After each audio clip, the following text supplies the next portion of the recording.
How's it going, everyone? Thank you for joining Shop Talk Live. My name is Rick Ramirez, also known as Rick's 2 Cents, along with my fellow co-host Skyler from E-Word Wood. Why do I have such a hard time with this? Skyler. Think about Dallas Ewing. Skyler Ewing Woodworking. There you go. Hi, everyone. And Steve from Steve Makes Everything. The first time I did it, I just skipped it because I was like, I don't have any of those complicated, names or words in mind. I'll say it was a dyslexic moment at its finest. There you go. Decent amount of people ready to live. Thank you, everyone, for joining. Thank you for joining. If you are in the live, let us know where you're joining us from.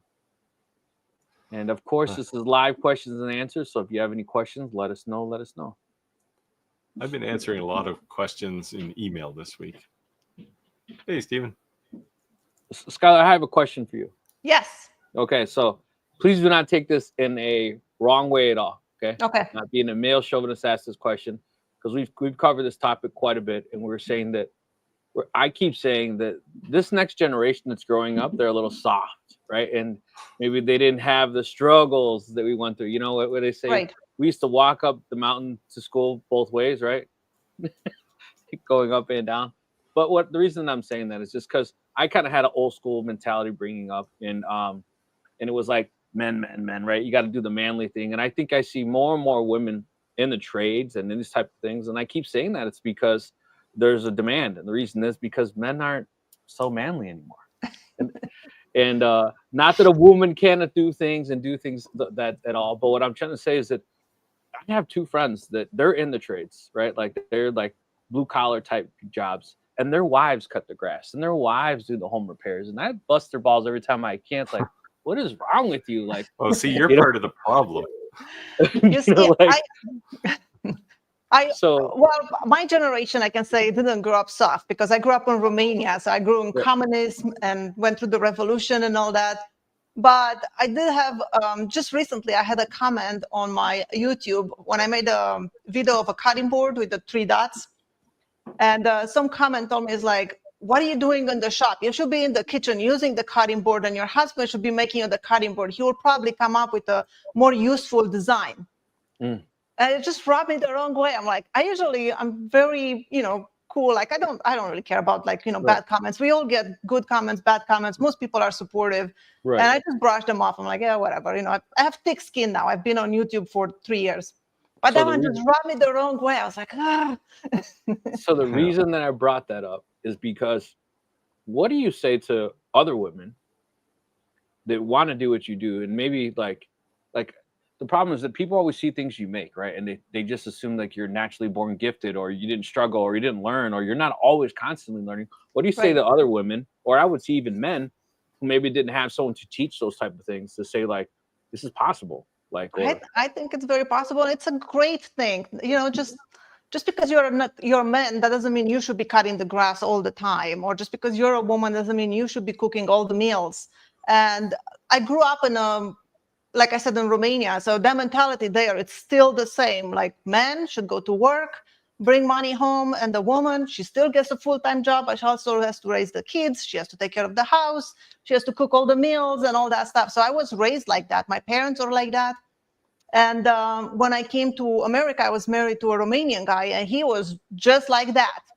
And, I was okay with it then. But then when I saw that it doesn't have to be that way. And I remember having this friend. She was actually from Romania. She came to America in the same year when I came. And she was not getting along with her husband or whatever. He was very controlling and different things. But I remember she was telling me, she's like, you know what? If he doesn't love me, somebody else will love me. If he doesn't respect me, somebody else will respect me. If he doesn't support me, somebody else will. And that resonated with me. And I was thinking of my marriage. I'm like, you know what? I think she's right. So I just left my husband. And I moved on. And I was like, I don't want to live that life anymore. I want to be equals. I want to live this other way of life. And she's still married to that guy. She's still miserable. But I just moved on and decided that that's just not how I want to live my life. And because I saw that other people don't live like that.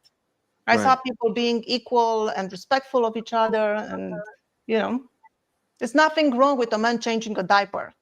And like I said, it's a mentality of a tradition and culture. My brother, he moved to America 3 years ago. And he was raised in Romania. He's like that. He's never changed his son diaper when he was little. And he doesn't cut his nails or give him showers. It's like the wife does all of that. Well, it was like, I just want to, sometimes I want to tell him, like, what are you doing? You can cook a meal. You can do this. But it's just the way it is, I guess. See, I've always said if I had that mentality, my mother would have beat me. So my father, my mother was a very strong, still is a very strong Irish woman. Yeah, my mother, she saw some of my YouTube videos and stuff, and she doesn't understand what I'm saying because I speak in English and she doesn't speak English. But she told me, she's like, out of all the things you could have done, couldn't you pick something more feminine? Like, no. What does that actually mean, right? It's like, yeah. No, my stepfather originally Sicilian Italian. So Italians like love to cook. That doesn't mean a man or woman. So Italians like they cook all the time, right? And I'm Mexican, so I always say I don't care who owns the restaurant. When you go in the kitchen, who's cooking? That's true. Most of the time, I'm Mexican. You see, when I grew up, my mom was at work and my dad would come home from work and I was outside playing with kids. I was like, 13, 14. And he would call me in from outside playing with my friends to heat him up some soup so he can eat supper. And then I can go back outside and play. Well, yeah, that's a very, it was like that here too, probably in the 50s and 40s, right. But it's much less so now. Yep. Yeah. So I guess the moral of the story is it's a twofold question, right? Like,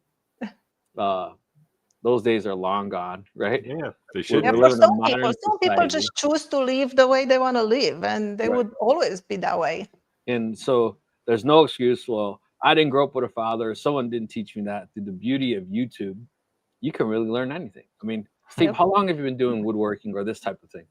Me? I started woodworking 2 years ago. Okay. Like before that, I didn't even use a screwdriver. I didn't do anything. What about you, Steve? Oh, geez. I was probably a teenager, probably 13, 14 when I started doing things. So maybe younger even. Yeah. So I grew up swinging a hammer, but I would say that I've only been making things to sell the last 3 years. Put it that way. I started selling things a little over a year ago. It's like February last year. Right. So the reason I'm saying that is that if you think, and let's say Roger was on this table, as you're joining these live collectively, that's like 20 years plus of experience, if not more. So it's a lot of people in the room. If you have questions that you can kind of go to one source to be able to get answers. And I think that as a group collectively, we have different skill sets and different strongholds. Like I think lasers, we all kind of have a basic understanding, right? Maybe some things were a little geek at the other, but there's definitely unique skill sets we each have. Like if someone had brought up an inlay or some crazy designs, I wouldn't comment. I'd be like, Skyler, take it away. You know what I mean? Yeah. I wouldn't comment either. I can do inlay. I don't like doing inlay. So see, I love doing inlay. Yeah, so that's what I'm just saying. That definitely. So if there's people who always, there's people who always are nervous about starting something or think they, have two left hands or something like that. You definitely have the ability to learn for sure. Yeah. So lasers is actually an interesting kind of crossover point, right? It's really kind of gender neutral. Like you get a lot of people coming from the crafting world who are predominantly women and they adopt lasers. You get people coming from the workshop world and they're predominantly men and we all use lasers, right? So it is kind of that converge point for a lot of things to come together. I don't think anybody thinks of laser engraving as male or female. It's just something, right? It's just a thing we do. And maybe that's a good thing. Well, definitely that's a good thing. But I would say is that women tend to be have more of a creative side. Like yes. And well, that's not always true. Maybe sometimes we have the capability, but we just take the shortcut. Yeah, my wife is admittedly not creative. Okay. But like I'll make things and she'll go, "Why'd you make that? That's dumb. That's dumb. That's dumb." And every once in a while I'll make something and she'll go, "Oh, I like that." And off it goes. So anything my wife likes, I never sell. Kevin said they got over 15 inches of rain last night. No frogs left. They all drowned. Oh, wow. 15. Where's this? I think he's in Australia, right? Isn't he in Australia, Kevin? Where you at, Kevin? I don't know. from England. Hello from England. Hamster skin jacket. Hey, I like that username. We got some new names. I posted our live in a ton of different laser Facebook groups. So if you're joining us new for the first time, let us know. I just kind of like seeing as new faces come in. And of course, you have any questions, ask away. There was another one back up the list. Team Destruction. That's another good username. That's my reality, except I'm a team Destruction. Hello from New Mexico. Yeah. So definitely some new names. Glad to have you join the live. I got another question. I'm full of questions today. I've been making those planterns, right? And a lot of times I use more expensive materials just because it's hard sometimes when you make something you're not making it yourself, right? You're making something you have to make a profit on to sell, to keep the price down, the cost down. Do you find it that if you use more exotic woods or more expensive wood, you're actually able to sell it? Or is it better to go sometimes cheaper because they'll sell more? Or where's that fine line? I think depends on what you're making, right? If you're making a planter, then go with cedar. You have to go with something that is outdoor appropriate. Right. If you're making a jewelry box and you make it out of pine, you're not going to make any money on it. Nobody's going to buy that for a good amount of money. But the work, it's the same work that if you use walnut or pine, you're not putting any less work in it. Yeah. So it depends on the target too, like who you're selling it to, because some people, their thinking is, oh, it's wood. It doesn't matter what it is, right? Right. But certainly if you're making something like a jewelry box, it's probably going to go to somebody who understands the value of different kinds of wood. Right. If somebody wants to buy a pine jewelry box, they would just go to Walmart and pick up something. Yeah. And they would be happy with that. And if somebody wanted me to make a pine jewelry box, I'd tell them to go to Walmart. Hey, Roger, thanks for joining. How's the home? Well, let me show you a picture here. It's all chaos. Oh, this is what I watched come into our backyard. Yikes. And then this is after about 12 hours of work today, just trying to clean things up. We had an EF1 tornado, and it literally formed right in our backyard. I got to watch our burn pile, so to speak, with a bunch of trash on it, just lift right off the ground. See, that's how you know you're from Illinois, because you don't hide; you bring out the camera. Yeah, well, that's the thing. I grab my phone, but I will say, in all the years, I'm 68 years old, and I've always been a storm watcher. I'm typical Midwest male. Tornado warnings. You go outside and look for it. Where is it? I want to see it. Well, this is the first time I have literally ever been scared.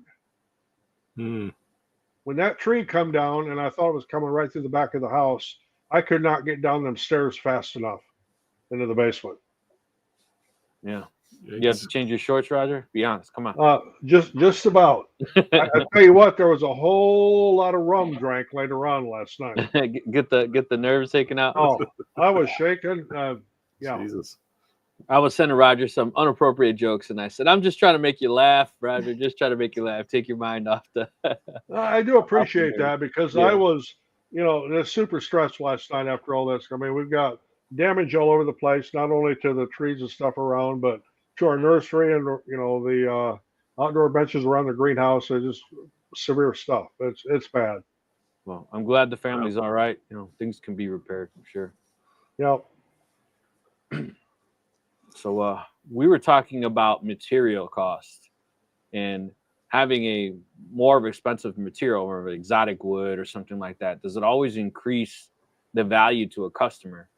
And where do you see that, sometimes cutting costs as far as material costs to increase profit or to attract more buyers is, where do you kind of stray in that?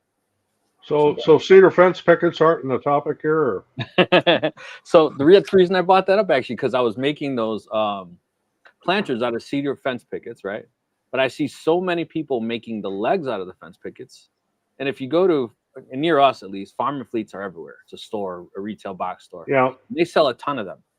And they make the legs out of it. And if you read the reviews, almost 50% of them say the following year or towards the end of the season, the legs are so bowed and woed, and then the bottoms completely fall out. So, I actually framed my floor in 2x4s And I ask them, are you planting veggies or are you planting flowers? Because if you're planting flowers, I raise it. On the outside, it looks real deep, right? But on the inside, it's only this deep. Because why do you need that much dirt, right?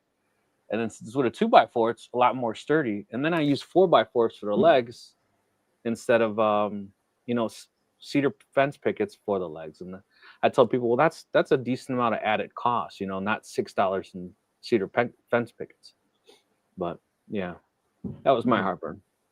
That was my rant for the day. My rant is I don't think I even got to turn a laser on this week yet. I have high hopes for tomorrow.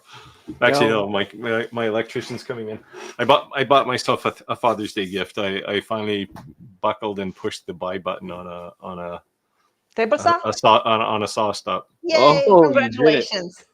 Yeah, that hurt. That was like the price of my first car. What was the total damage? You'll like it though. You will like it. All in with shipping, because I had to pay shipping because it's coming from 1,000 miles away. Was about about 7,000 Canadian. So about 5.5 US, maybe 5. I think that's what I paid for mine too. Yeah. Did you got the outfit table too for it?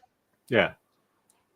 Mine was 6,000, but I didn't get the outfit table, but I did the all cast iron on the router insert and the router left. And I mean, I went all in on it, and I had a good deal from one of the local dealers here. Well, I shouldn't say local; it's 100 miles away, but they did a great deal for me. And said, if you want to come pick it up, there's no shipping, no packing. I said, cool, I'll do that.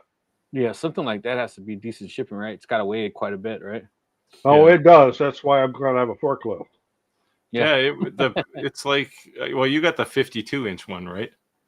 No, I did the 36. My that's shop what isn't big enough for the 52. But I think I read somewhere it's 528 pounds. Yeah. Yeah, it's not going to be too bad though, because that's the one I have. I have the 36, and you can assemble it easily. One person, you might have for a few things. 2 people will be helpful, but you can do it. Yeah, it wasn't even the saw. It's all the miscellaneous accessories you got to buy, right? Like a better rip fence and a better miter gauge, and I got a better rip fence, and I did too. And the biggest thing is when you're assembling it, and I bought the like what they call the industrial stand with the hydraulic jack. I just pump, and it's great. Yeah, and you put that on while it's still laying on its side on the pallet, but then you have to stand it up.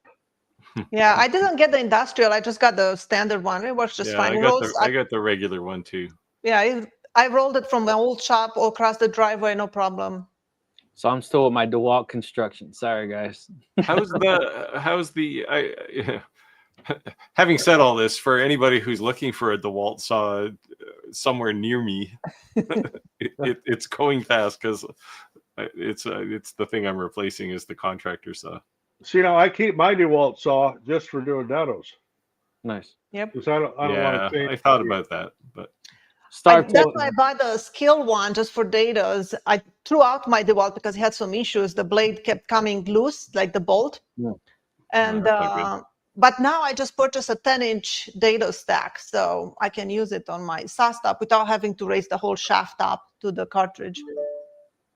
We just heard about someone else doing that, right? One of our lives that were kind of freaked, like didn't know some of the dado blades that they were using existed sizes.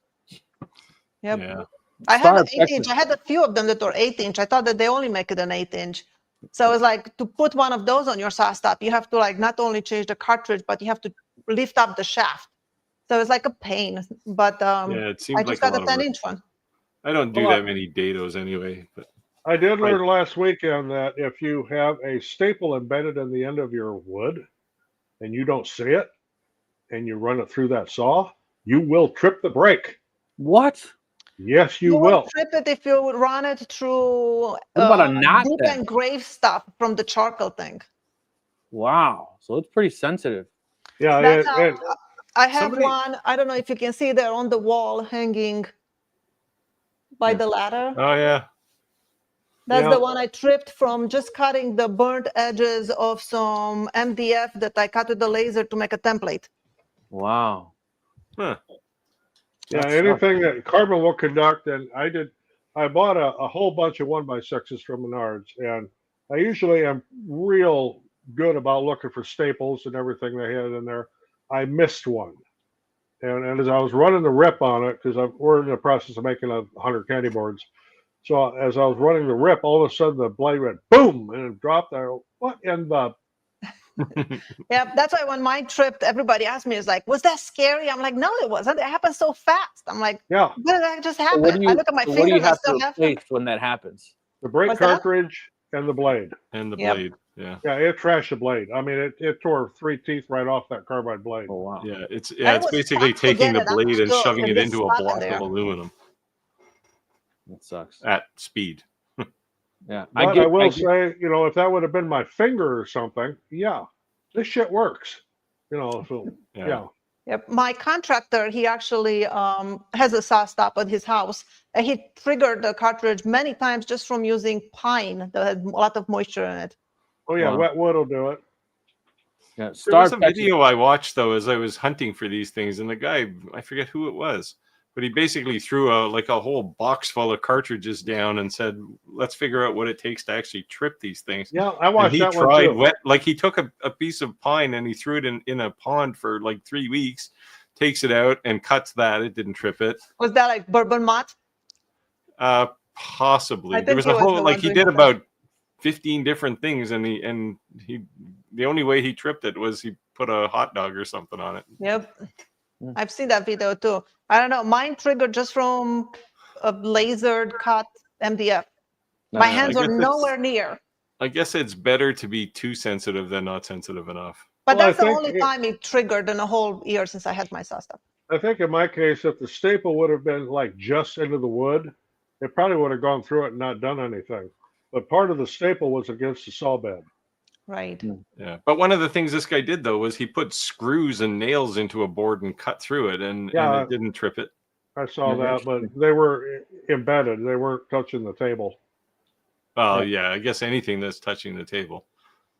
But he tried, but he said some people were saying if you had your hand on the rip fence and on the material, it would trip it. And he tried all kinds of ways around that too and wasn't able to trip it.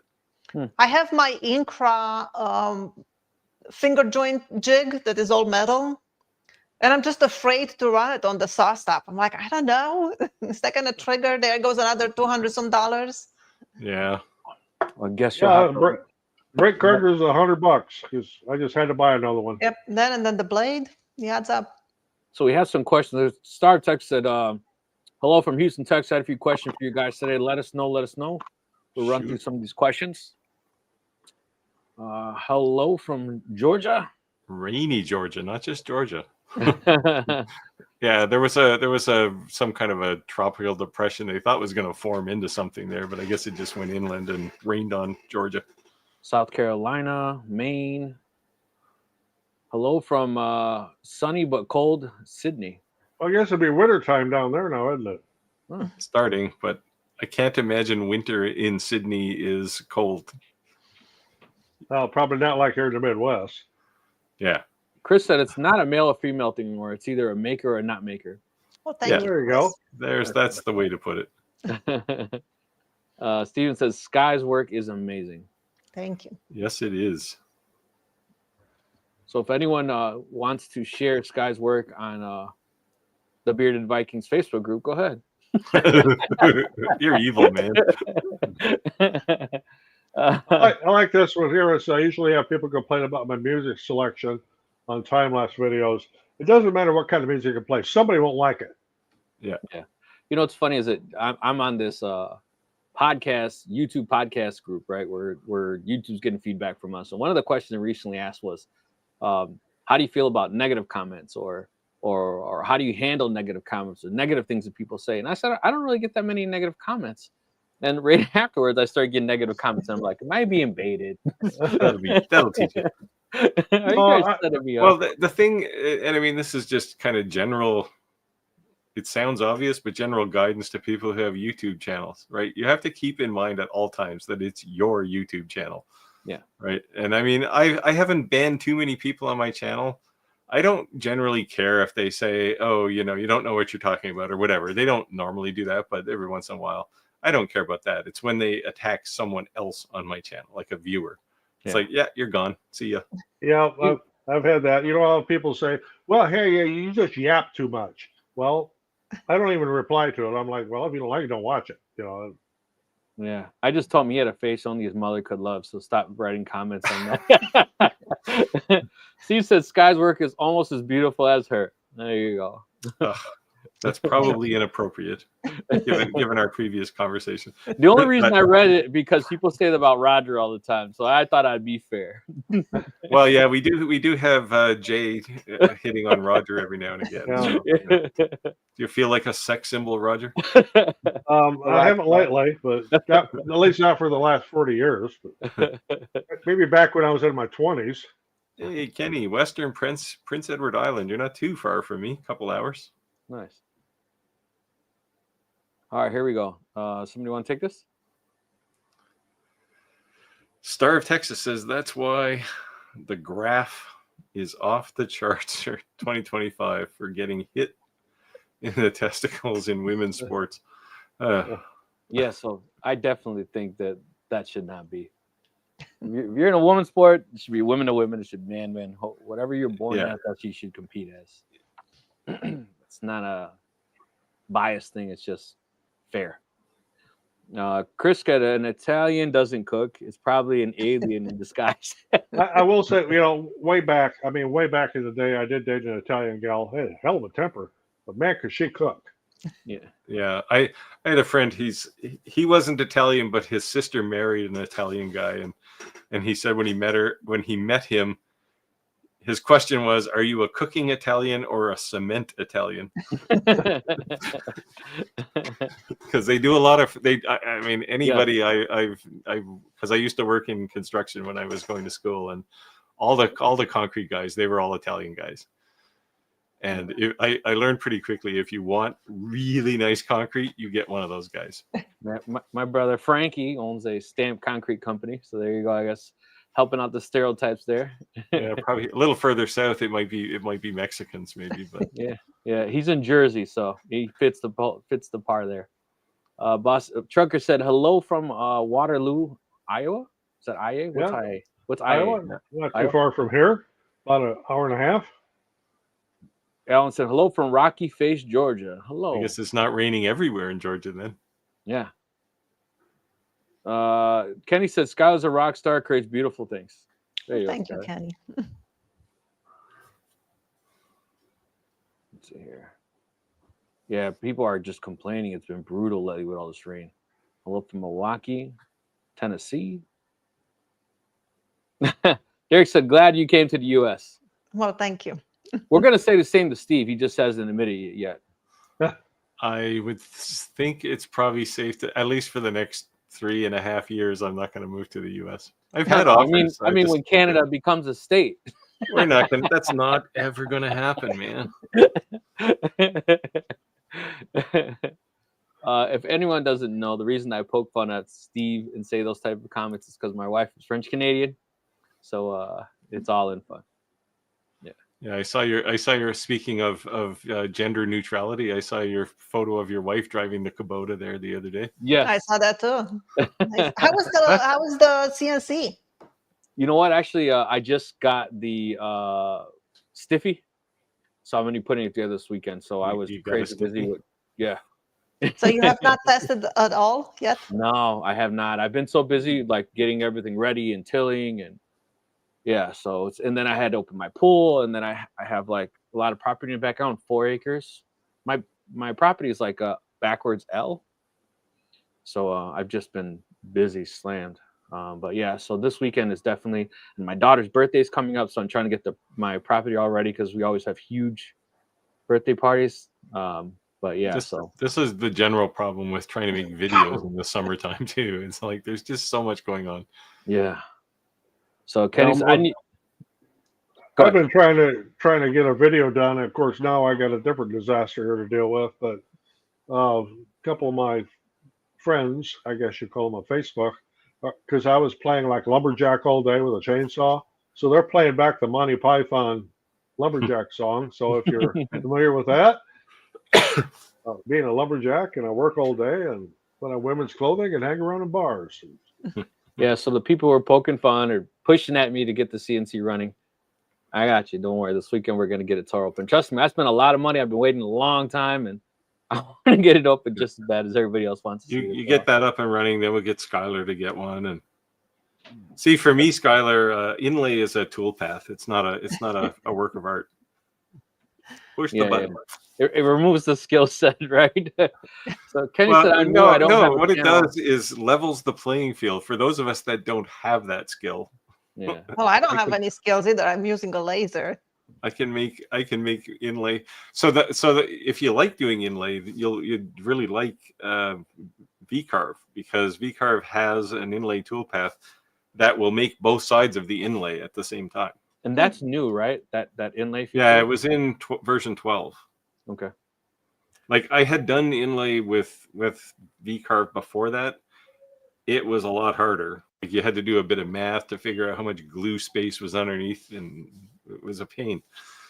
But this way, it's just you just tell it how thick the wood is and how deep you want the inlay to be, and push the button. And you do two layers, one for the plug and one for the hole, and it will model both sides at the same time. So you'll get two tool paths. That's really cool. I'm definitely excited. With very little thought. My daughter asked me after our last, live stream. She said, "Mom, are you getting a CNC?" And I said, "That's the wrong question. The question is when are you getting a CNC? Yeah. What are you getting rid of to get it? Yeah, to make room." Kenny said, "I'm new. I don't have a channel, but I have a ton of woodworking videos. I have some advice for you." Everybody always says when they get these videos, the first question they're like is, when does YouTube become monetized? Honestly, don't even worry about that, because the amount of money you'd make monetized is the smallest piece of the pie that makes the money. Yeah. But if you're trying to get your videos monetized to make money, at least what I found is who pays the most is Facebook. And the reason is because everyone takes YouTube and posts it on Facebook. So Facebook wants you to post videos. So if you post reels, you'll make money pretty fast with those reels once your Facebook becomes monetized. So you might want to try that. If I didn't have YouTube, I think I would have never had a business. I would have never sold things. It was just all because of my supporters, followers.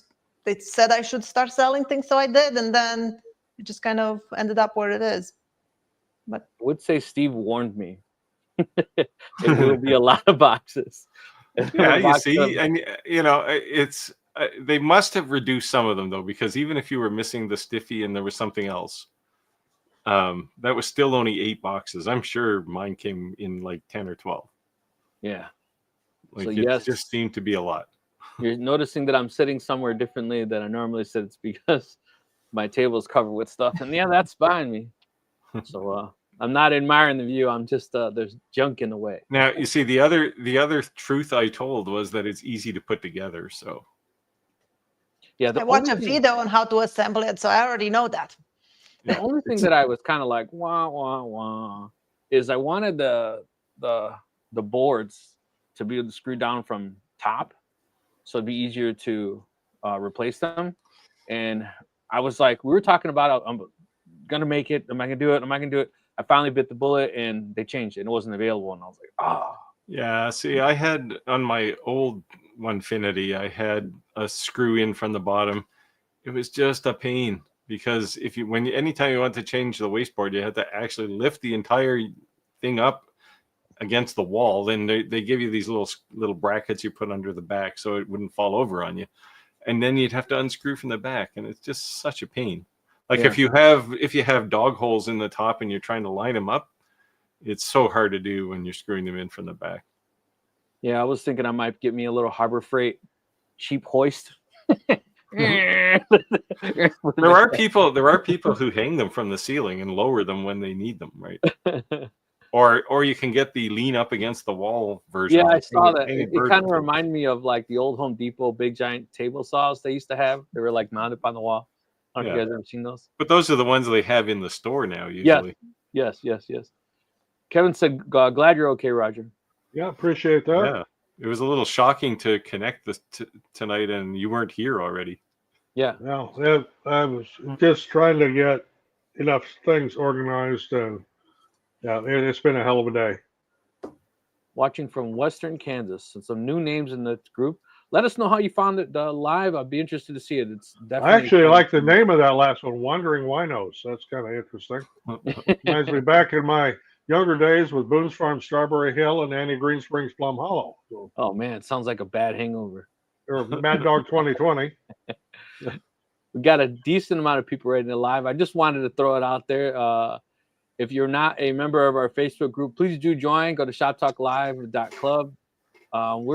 We're growing, so it's super exciting to see it and share some of your work. I'm every single time I see work shared, I'm floored. So appreciate if you join our group. Let's see. Let's get to some questions here. Oh, look at this. Hello from Chicago. Oh, right up by you, Rick. Jim is here all the time. I didn't realize he was in Chicago. I knew. Let's see. Jim has been doing some cool things lately. Say, I exchanged a lot of mail with Jim, and this week was it this week or last week? He said, "Have you ever laser engraved a basketball?" Huh. Like, what? Probably like with the Galvo, I wasn't even sure it would fit. I thought maybe you'd have to let the air out, but he sends me a picture about 2 hours later, or maybe it was the next morning, and here's this basketball with this great engraving on it. Nice. Hoffman Estates. Yeah. Let me see if I can find a picture of it. Yeah, saying engraving a basketball takes some serious risers on that laser. Well, the Omni 1, I think he used the Omni 1. You can raise that thing pretty high. Roger, you want to take this question? Okay, y'all run any breaker box hardware for y'all's electric from Storms? And I can say that because my wife's from Alabama.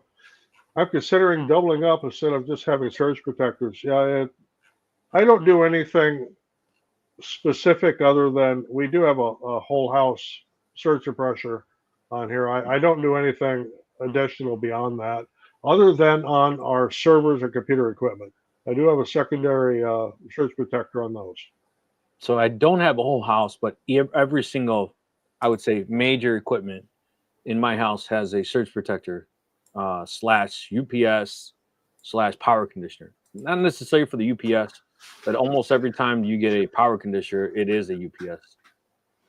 And if you are going to go out and buy surge protectors, like one of the surge protector strips, if it's $9.95, it's not worth a damn. Get a name brand one like APC or something like that that will actually do something. Yeah, mine are all APC, but they only have to live about 45 seconds until my generator kicks in. Nice one. Here, hang on. I'll show you this picture that Jim's basketball. If I can figure out how to share this. They keep moving things here. Yeah, they just did an update on, so it's a little different. There we go. That's oh, wow. really It actually looks pretty good. It looks really pretty good. sweet. Yeah. Wow. It looks like the focus is good too, even though it's not flat. Yeah, it's a pretty big curve, though. Right. I don't know Oh, if it he looks pretty rotated it. I mean, he could tell us, but No, it looks pretty good. yeah, it looks sweet.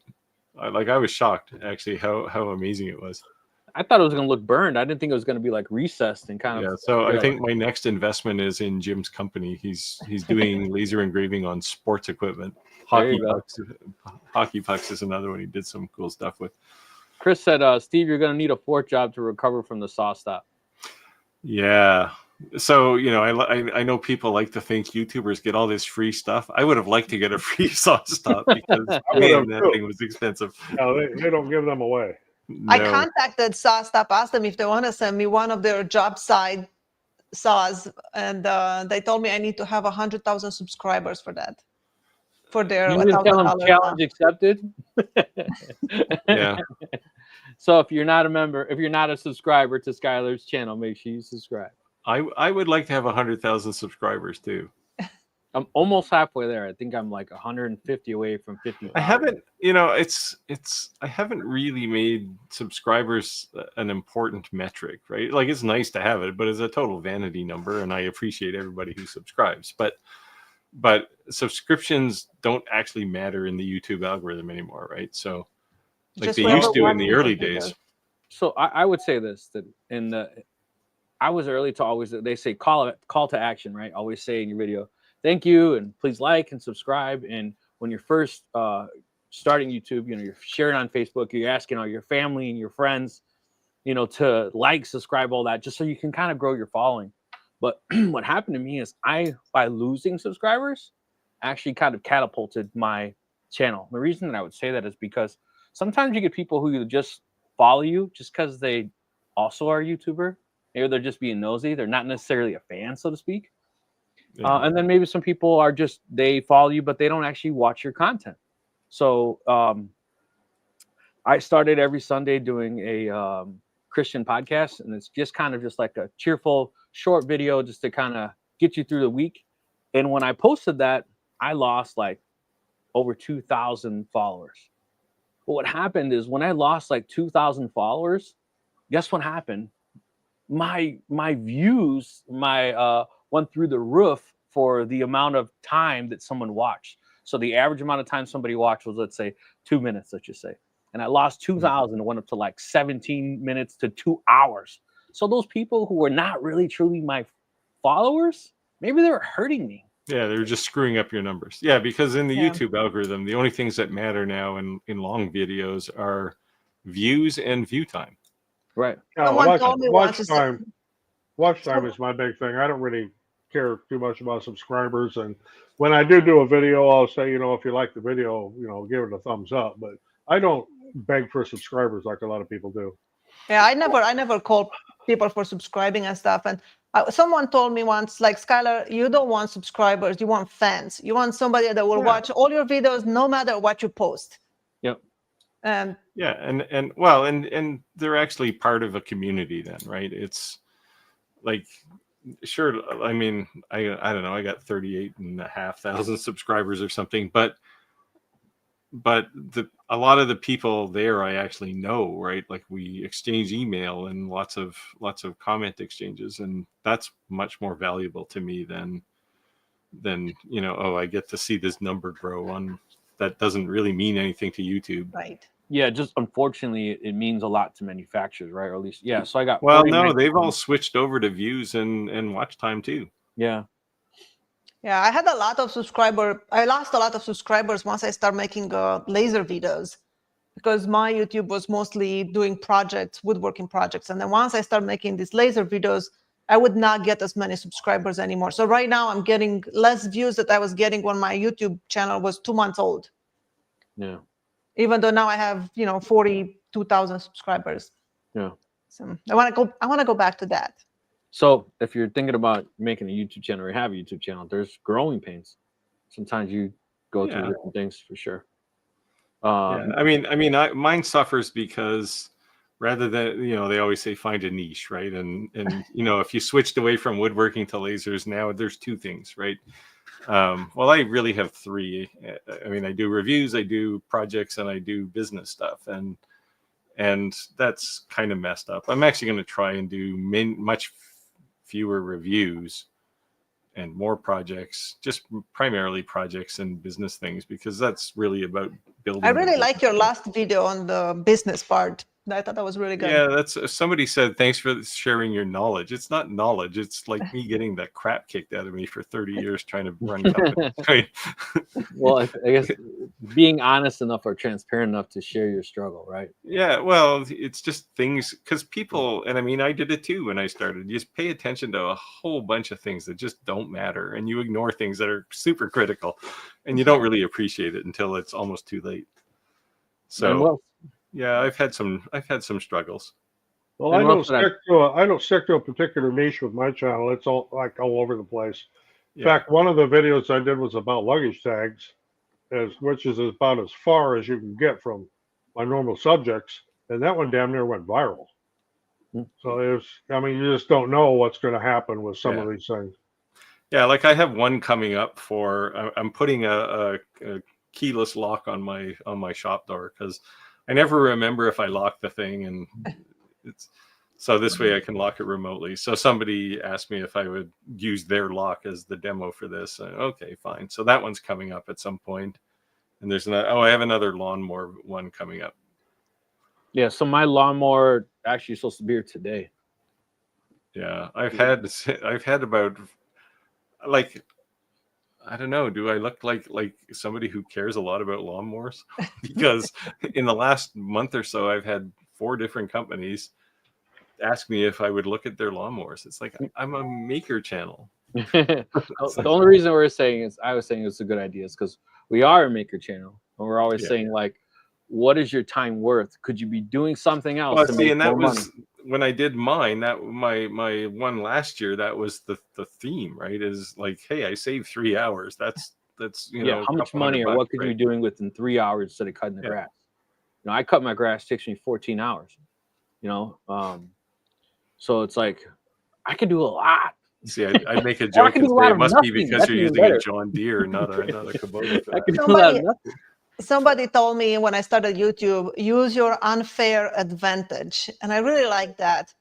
So, if you are an electrician, talk about that because that's your unfair advantage. I could never speak about electrician stuff. I don't know anything about it, but you have that advantage. You can make so many videos on that and educate people and help them. So. Yeah, unfortunately, all I can talk about is computer hardware and software. So not really all that close a match to laser engraving. Well, I have done some videos on electrical things. I'm a master electrician. I mean, it's a piece of cake for me to do.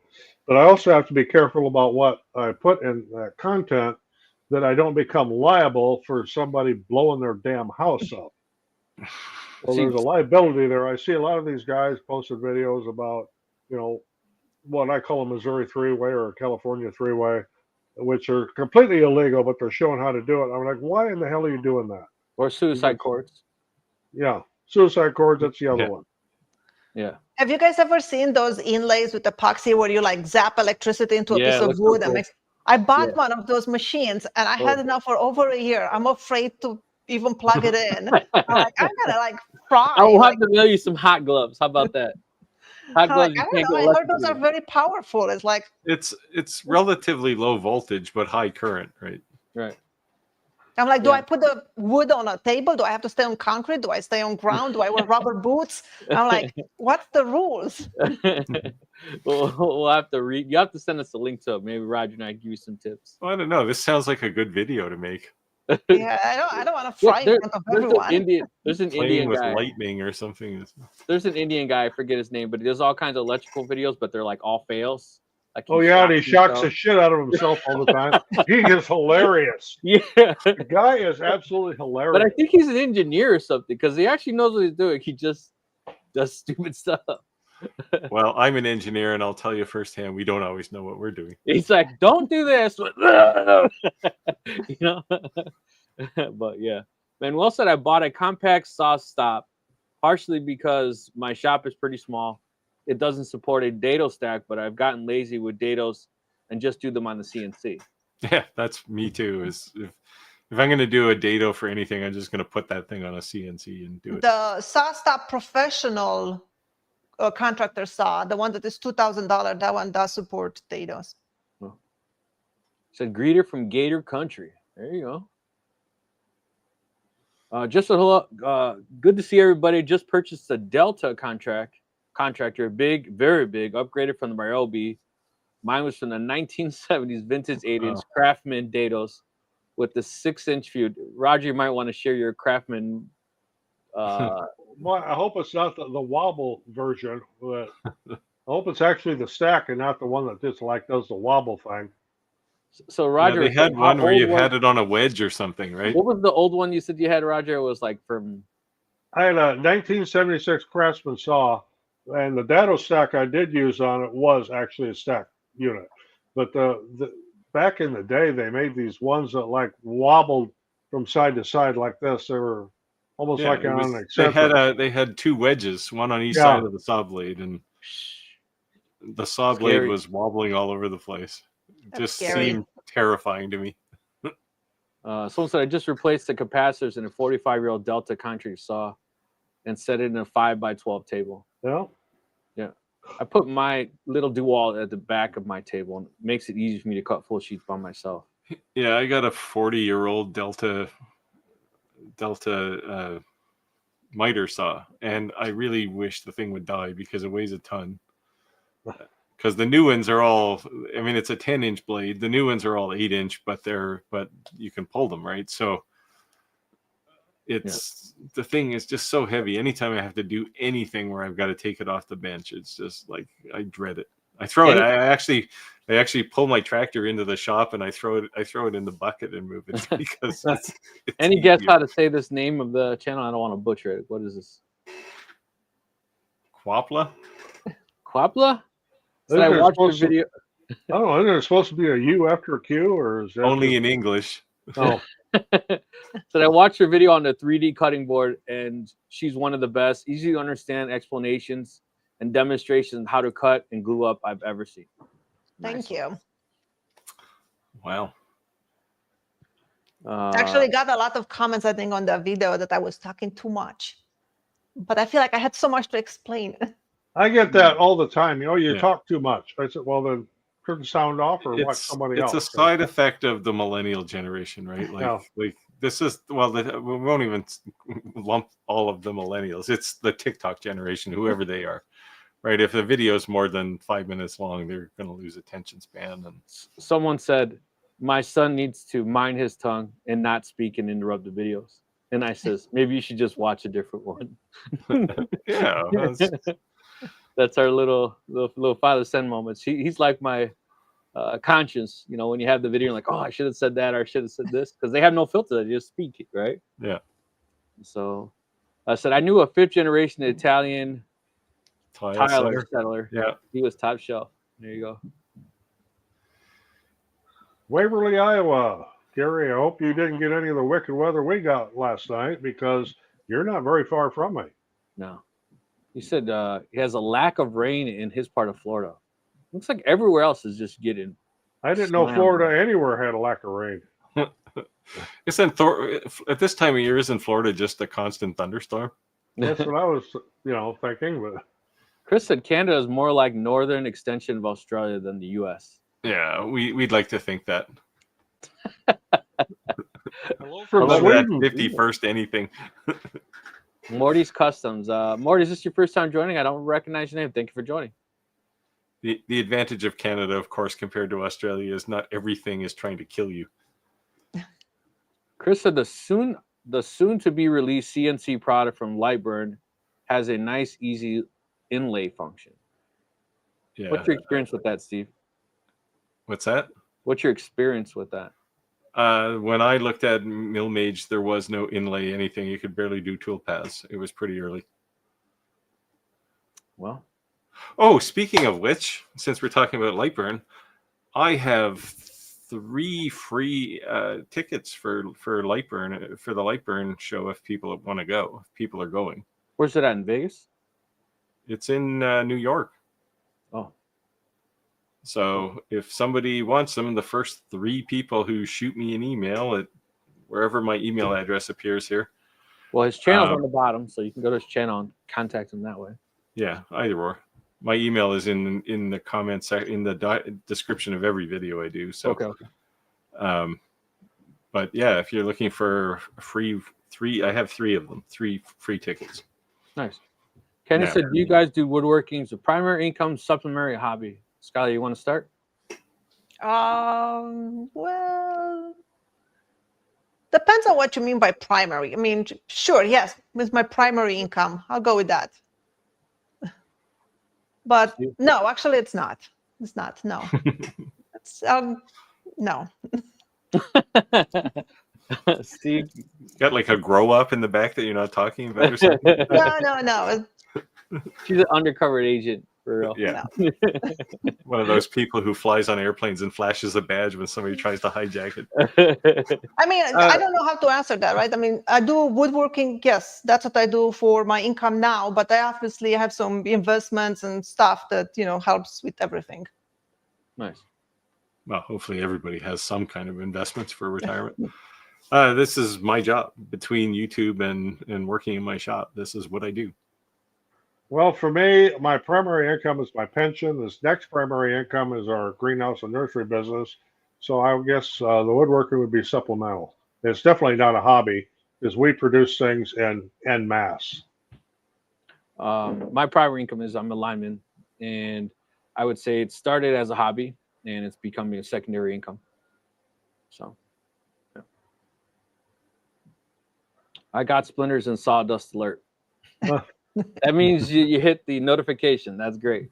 So you know. Yeah, sawdust is actually called man glitter. Hottie from Not in Skyler's shop. I bet it's not called that. Yeah. Wandering Wino said it's a hobby, not a condition. The winery visits, that's it. Oh. Enjoy all channels. Appreciate the love. It. Yeah. I've actually seen this channel. This name is familiar to me. Frag Out Design Studio. I've seen that logo before. I've seen that logo.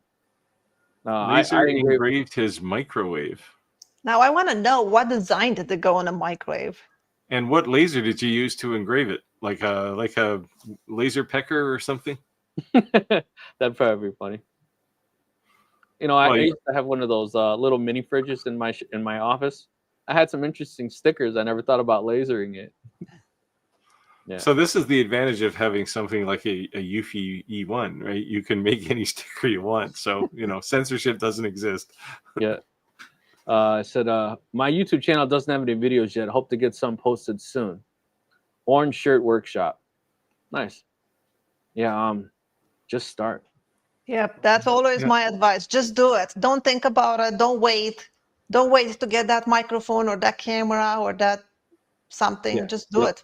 And absolutely don't overthink it. I mean, when I did my first couple of videos, I overthought it so much. I mean, I had notes posted all over the place, and my first videos were really horrible. So don't overthink it. Everybody's first 50 videos are not going to be good. Doesn't matter how much you try. They're just learning steps. You're going to eventually become good just by doing it.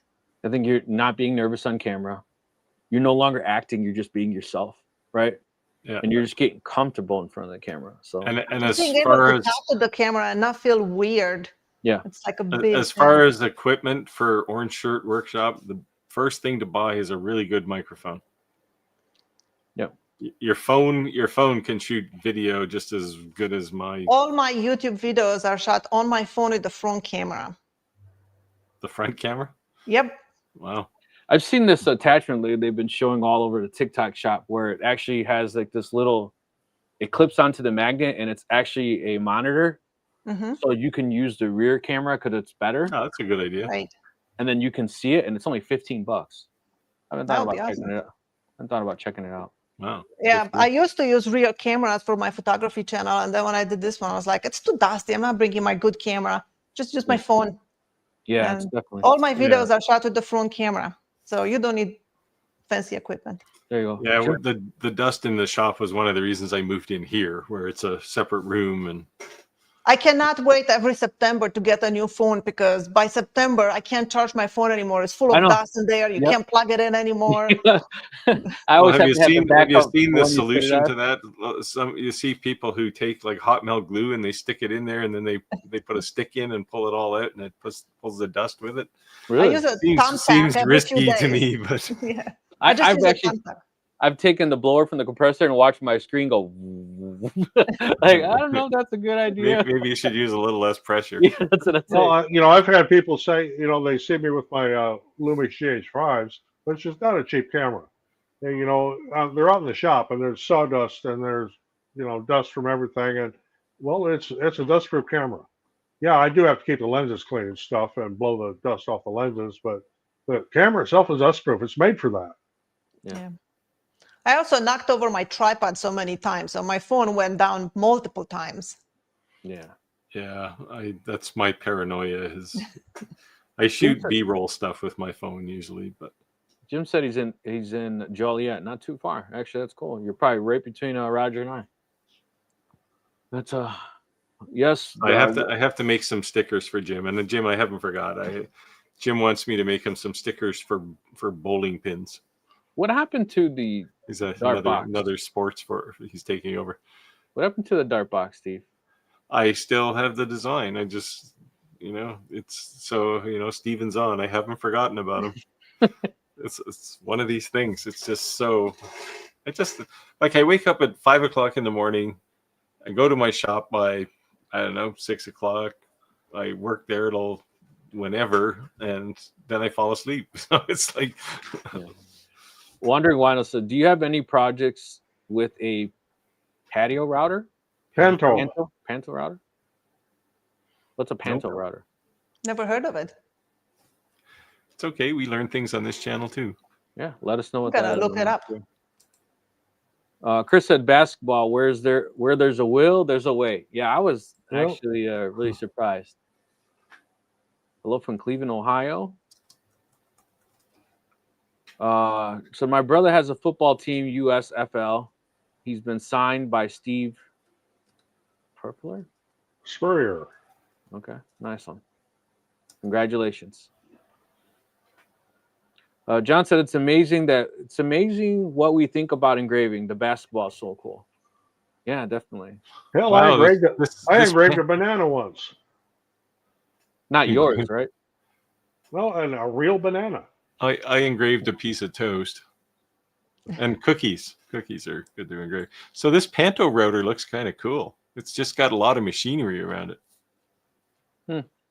Jim said soccer balls, volleyballs engraved in a straight cylinder correction cause problems. Yeah, the cylinder correction in Lightburn can do a lot of magic. I wonder if it'd be any better if you flattened it, took the air out, and then. Well, that's what I thought he was going to have to do just to get it in there. Yeah.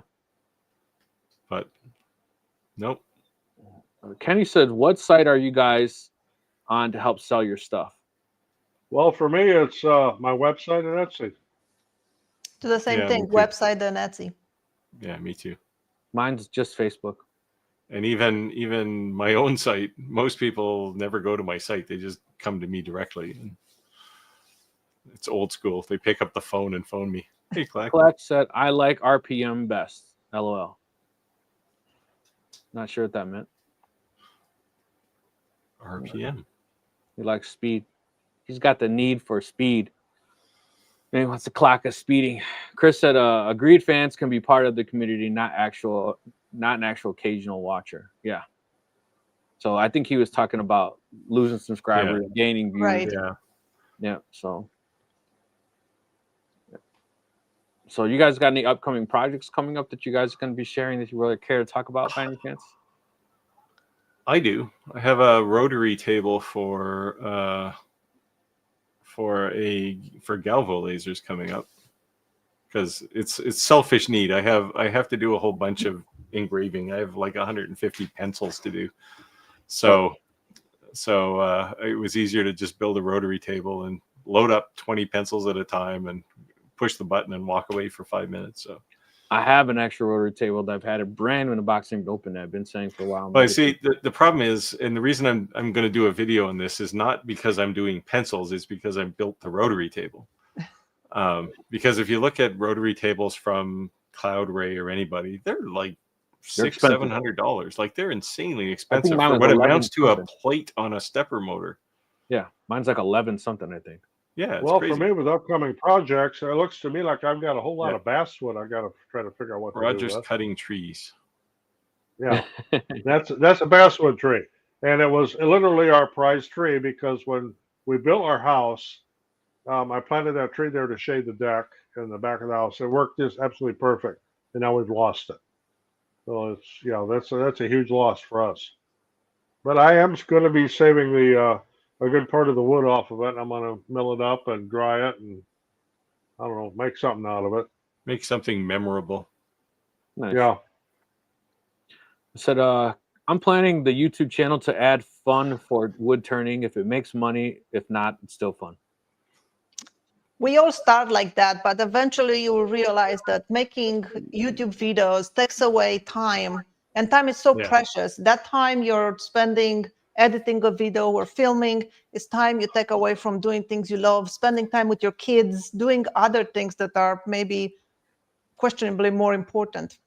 And cameras aren't cheap, computers aren't cheap, microphones aren't cheap, editing software is not cheap. It's just like, wow. And just making projects. Like I make projects sometimes just for the video. Like I'm just spending time and using materials for something that I will never use. Yeah, and this is this is one of the reasons I want to do fewer reviews too, right? Because a project video is pretty quick to create because you're already working on the project. It's video, like review videos, and I know people like to poke things and say, like, poke the bear and say, oh, you get free stuff. It takes like 3 days to make a good review video. Well, and it takes like 2 weeks to test the machine, or you might have problems with it, and it goes the whole back and forward until you fix the issues. And... Yeah.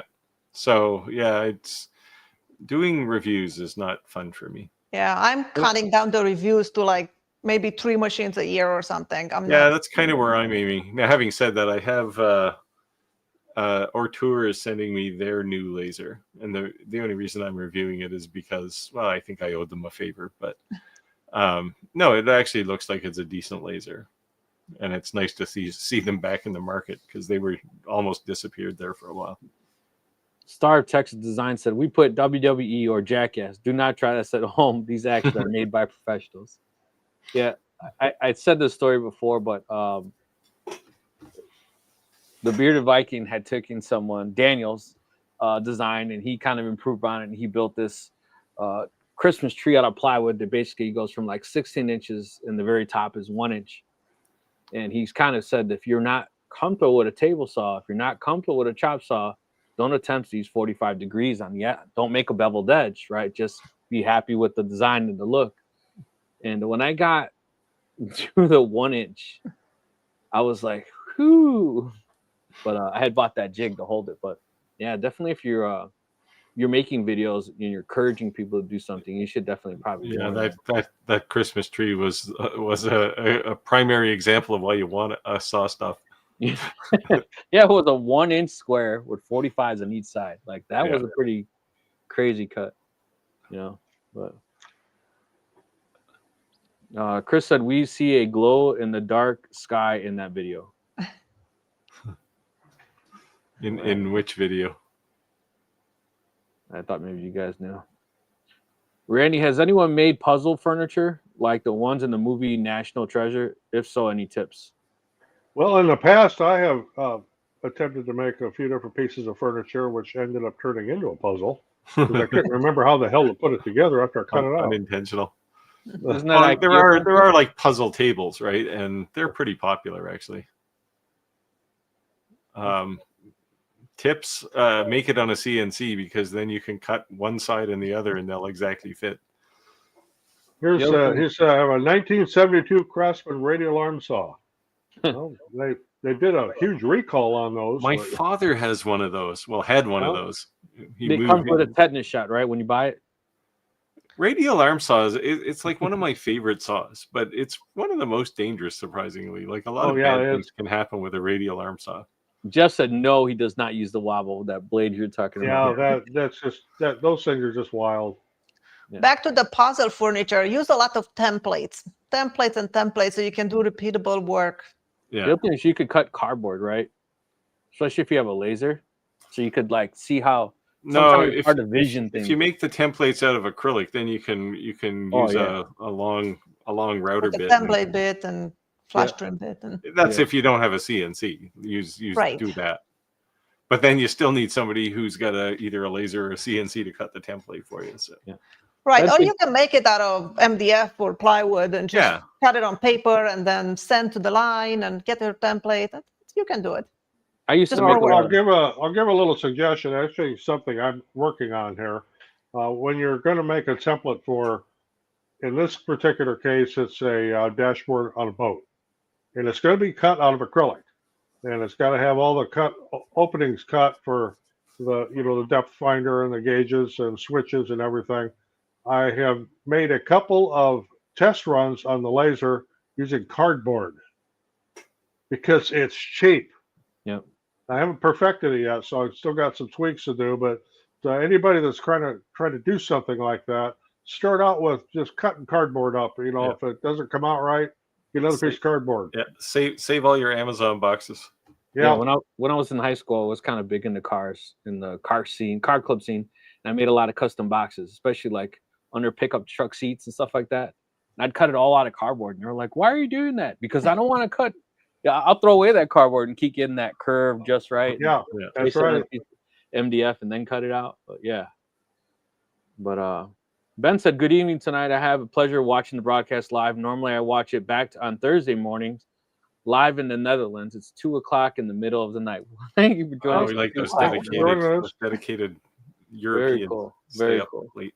We should do a European show at some point. Oh, it's Klingon. I probably should have recognized that. K-Plan. Wow. K-Plan. Okay. Klingon, yeah, if you got to be a Star Trek fan to know that. Well, yeah. I mean, I watched many Star Trek episodes, but Yeah, sorry. Klingon, not so good. Justin said, "I have a table saw, China table saw from Canada." Hold on. Canadian Woodworker is a magazine. It sounded like a joke starting out. Like I wanted to make sure I wasn't getting set up in the reading here. I have a China table saw from Canadian Woodworker and put a fence on it, so it's awesome. It registers the lead screws, so measurements are always identical. That Incra fence must have cost more than the table saw. I was going to say the Incra fence is the best part of that whole conversation there. Yeah. So it's still got the wobbler. They work. That sounds like a real bad accident waiting to happen. Well, they do work, but they don't make a flat bottom. Hey, Justin. Canadians in the building. California. Was that Canada or California? I assumed California. Well, the international country code for Canada is CA. So. Oh, okay. All right. Let's see. Empire Laser said, "Silly questions. Never a silly question to ask away. Let us know what you want." What is inlays? Here you go. It's better for inlays. Wood or epoxy. And would you one over the other? And why would you use one over the other? Huh. Well, there really is two separate arts, sir. Yeah. I prefer wood. It depends what you're making, really. Yeah, I mean, wood, if you do a really nice wood inlay, man, it looks nice. Yeah, and there's that mentality, which maybe is more old-fashioned, that when people see something made from all wood, they think it's a higher quality than having epoxy, which there's plastic. So Skyler, being honest, transparent, would you think that from a noob perspective, epoxy might be easier because it's more forgiving that you could sand, and wood inlays, like, they gotta fit, right? Well, yeah, epoxy is definitely easier, but I think wood looks nicer and more luxurious. Depends on what you're making, I guess. Yeah. Well, things can go wrong with epoxy too, but oh yeah. So and again, we keep talking about price versus profit. So say if you're making a cutting board, use wood inlay. If you're making a charcuterie board, use epoxy. Or if you make a sign, you can go with epoxy. Or yeah. Clayton said, "Aloha from Hawaii." Smash the like button, everyone. Clayton, Right. my little fan. Clayton must have slept in. No, what time is it in Hawaii? It's got to be like 10 o'clock in the morning or something, isn't it? No, it's 5 o'clock or 4:45, I 5 think. o'clock? Kevin said he can use the F1 to laser the fridge. Laugh out loud. Orange Workshop. It's a wonder Clack hasn't already snagged that name. Sorry, Clack. Oh man, maybe Clack has a trademark on that. You could sell it. There you go. He's gonna claim intellectual property infringement or something. So it won't be too many orange supplies out there. Just saying. I like that name. Of course. Now Clack is busily registering the domain for that. That's too funny. That's funny though. What do you guys think about the fact, or have you guys ever done this, of registering multiple domains just so they're all pointed at one? That the fact I've done that with our nursery. Yeah, I've done that. I don't now, but I have done that. I've engraved a popcorn kernel. Well, I know somebody that engraved a grain of rice.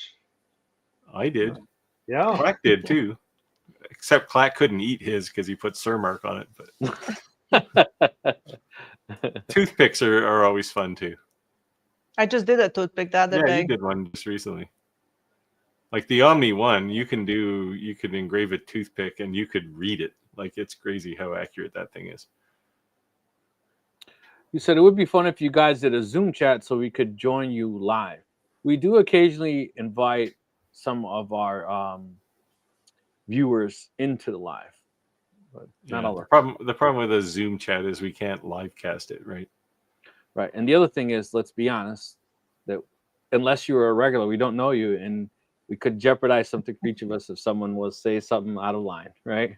We don't have that live filter button. This is real TV. Boo, it's live. Yeah, bring up the test pattern. Yeah. We're off the air for a couple of minutes. Star Tech said one question I have today. I have a potential customer that wants a quote for a sign, but wants every letter separate and 16 inches tall. How do I price that? It's my first time with a custom order. I don't have the picture handy, but I've done this one that's become extremely popular. It says Hot Tub Haven on it, and each letter is individually cut out of 1/2-inch cedar, and they are all separated. And I sell those for $125. Kind of give you an idea. Of course, the letters aren't 16 inches tall, but kind of think about it accordingly. You're going to have to be able to have material that is that big to cut the letters out of. Yeah. Well, and a machine to cut it too, right? Yeah. It's very tricky for a beginner to figure out pricing, right? Because if you have experience, it's the materials, it's your time, and you do the math and you'll figure it out. But if you're new, your time, it's kind of diluted, right? Because maybe it should have only taken you 1 hour, but it takes you 2 days because you're new. And if you keep doing the same project, eventually in a couple of months, you're doing it in 1 hour. Yeah. But having said that, if you're just starting out, don't expect to make money on the first few orders, right? You're going to at best break even. So the other thing you could do is if you have to keep in mind what Steve said, you're breaking even. Like you got to think, I'm selling this for $150, let's just say, but it took you 3 to 4 days to do it. Then use it to make money.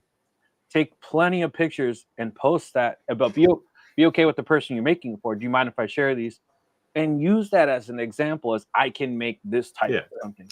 Yeah, and that's the investment you're making, right? You're selling it at a loss, but what you're getting out of it is a reference customer. Yeah. One way or the other. It could be just here's some photos. Anyway, the answer to that question initially when you're first getting started, just measure your materials, so square inch or square centimeter, depending where you are on the planet, and figure out the cost of your material. Now, things like letters, especially because they're all weird, count just the box of the letter, square it out, and take all of those, and that's the material cost. Double it is a good place to start, and maybe add 15% or something just for the inevitable mistake where you have to recover from something. That'll be a good place to start. I was trying to remember, but I couldn't remember the name off the top of my head. When I used to do a lot of storefront windows, and I didn't know how to price them. There's signs apps that you can download that gives it to you. It actually says shop overhead costs. What do you want to charge hourly, and then material, and it actually kind of gives you an estimate. I did a job estimation video, and I put a link to a Google Doc that I use for those kinds of things. Yeah. So a lot of people, I feel like, especially new people to the business, they are not ever thinking about expenses like your sandpaper, your table saw that you use, and it's going to get damaged eventually, or you need to replace parts. As Rick will find out, the cost of a tool bit that you broke. Well, I always think it's funny when someone looks up the material cost. Right? I think it's funny when someone looks up the material cost. That's how I was kind of answering, and they say, "Oh, a whole sheet of that plywood is like $28." Like, okay. And go buy a $2,000 laser, and go buy this, and go buy that, and go buy this. I had to stop. I had to stop selling my crosses that are made from rosewood because I was selling them for $49, and the rosewood is expensive. I bought it cheap, so I could sell them for that cheap. But my biggest price for me, the biggest cost was router bits, because I would not use a dull flush trim bit on my router table because it's dangerous. So I change them all the time to have super fresh and sharp ones. And those are like $60 a bit. And, you know, you can only cut so many crosses and I have to replace it. So it's like, I'm not selling those anymore now. Yeah. So in the job estimation sheet I included things like your time as well as machine time. Yeah. Like somebody asked me what I charge for time for like laser time. And it's basically a dollar a minute, right? When the laser's running, the clock is ticking, right? So so there's that plus my time plus setup time if you're doing a setup on something new, design time, like you got to factor all this stuff in. But when you're just getting started, keep it simple, because the reality is you're probably not going to make money on the first couple jobs anyway. Right. But that's not what you want to do those jobs for. You want to do those jobs so you can get reference customers. Roger, are you getting sued because of that tree? That is not the one I did get that they attempted to sue me on, but the one that they did attempt to sue me on, I'm going to be cutting that one up tomorrow because it is also down. However, if they had sued you for that tree and it was that tree, you could now countersue them and say, "Come and get your stupid tree off my yard." Yeah, there you go. I thought you pay me money because it fell on my house. I thought it was considered an act of God, and they can't sue you for a fallen tree. Yeah, you could argue that they caused Well, it. the whole thing came. Anybody that's viewing that doesn't know what this little story is about, there's a tree in our front yard, which is now laying on the ground. But I used it in a photograph on our nursery website it's called an Eastern Redbud. Oh. And I was sued for that picture for copyright infringement. And I put it to a really fast halt when I said, you know, this is my house in the background and I could prove it. You know, what the hell are you thinking here? But yeah, it was just one of them people that are just trying to dig up some money and frivolous lawsuit. It's crazy. I'll take this one. For each of you, if you could only have one, which of the following would you pick? CNC, laser, or 3D printer? All of the above. Well, if I was forced to pick one tool, I wouldn't pick any of these. I'd pick the UV printer. It's just got there's so many things you can do with it. What about you, Skyler? I do like my laser just because I work so heavily with inlays that I use it every day. And I can't imagine doing it without it. I mean, I've done it before with a router and it was a pain, and I don't want to do that again. Buy a CNC, Skyler. I know. I will. I'd say that I think 3D printers are awesome, but I think at this point in time, they're still slow. So the only way to make money with a 3D printer, in my opinion, is to have multiples. That's why you mostly see them have print farms. So if you're picking one, I wouldn't start with a 3D printer. You gotta wonder why they haven't invented a print head for a 3D printer that's like a DTF or UV print head, right? Where you can just squirt a whole layer of material out at the same time, rather than trying to draw it. Well, I will say my bamboo and my Anycubic, my Cobras, those are considerably faster than the old bed slingers. They're definitely quieter. Yeah, when we first started the live, when he was running that, I remember Steve was like, "What is he doing?" It sounded like, remember that? What was that toy? You used to go like this and went, like tracker thing. Yeah. Yeah, the old style bed slinger printers were quite noisy. The bamboo A1s are bed slingers, but I mean they don't really make that much noise. I don't have any of them running tonight. I've been just swamped today, but. Inventing new kinds of firmware like Clipper was a big step up, but there hasn't been anything really innovative since then. Watch out, Clack. Said I'm called the Orange Shirt John because I always wear orange shirts to work. Thus, Orange Shirt Workshop. He's coming for you, Clack.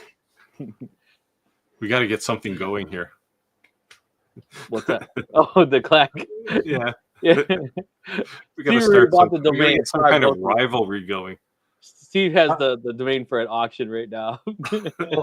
Chris here is saying he used to have clients register 4 to 6 similar names to the main site to catch bad typists. And that's one of the things I did with domains way back. I don't have that anymore. I've only got 3 now that point to my site, but yeah. So do you have the Silver Fox and then Silver Fox, or is it just and Silver Fox with 2 X's? Yeah. Oh, okay. There you go. And if people are a little excited, I also have Sliver Fox. So Skyler, if you're not familiar with that inside joke, I don't even know what made me say it. One day I said that to Steve, and Steve said, "Yeah, it's because my OnlyFans it's stuck." And, ever since then, people always write it. I just assume it's an inside joke because it comes up every live. You know what I like about it? I like inside jokes because when people write in the comments, that's how you know they're actual loyal fans. Yeah, it's the test. Those are the people that win lasers, we'll say. They're the ones that know the inside jokes. You want to take this, someone? Not me. I don't do Klingon. Oh, it's in Klingon, kapla means success. It's a phrase used to wish someone good luck, particularly in a battle or other endeavor. That's from Google. Okay. Does Google have Klingon in their translator? Must have. Huh. Chris said allow 20% material cost for consumables. Yeah, absolutely. Yeah. And another thing you might want to think about is your overhead. The lights you have on in your shop, the electricity you use to run your table saw or laser or whatever is not free. So when I'm figuring up a project, that's going to take up a lot of time, my overhead for electricity is $7 an hour. Yeah. The other thing I would say is that if the cost is not at least double the material, and there's a chance you could ruin it, especially being new. Plus, you have to pay taxes on all your money at the end of the year. Yeah. So sure. Yeah. You got to at least double your money. So this is worst case scenario. This is why I keep buying new equipment, because I can depreciate it and then I don't have to pay tax. Okay. Chris says the UV printer is probably the only machine I've seen with multiple machines in one for all things you can do. It definitely seems crazy. It's so we'll plug another channel. So there's a guy who has a channel called Strange Part. He's got, I don't know, a couple million subscribers. He just did a 45-minute. He went to the UFI plant and he spent a day there assembling one of these E1 printers. So if you want to see how the thing's put together, it's a good video to watch. That's cool. Yeah, it's definitely impressive. So I may need to learn more about UV printers. I think they've that UV printer, I've never seen nothing like it on the market. Or is there, do they even have any real direct competition at all? Right now they don't, right? Because like most of the UV printers that would compete with it feature-wise are much bigger.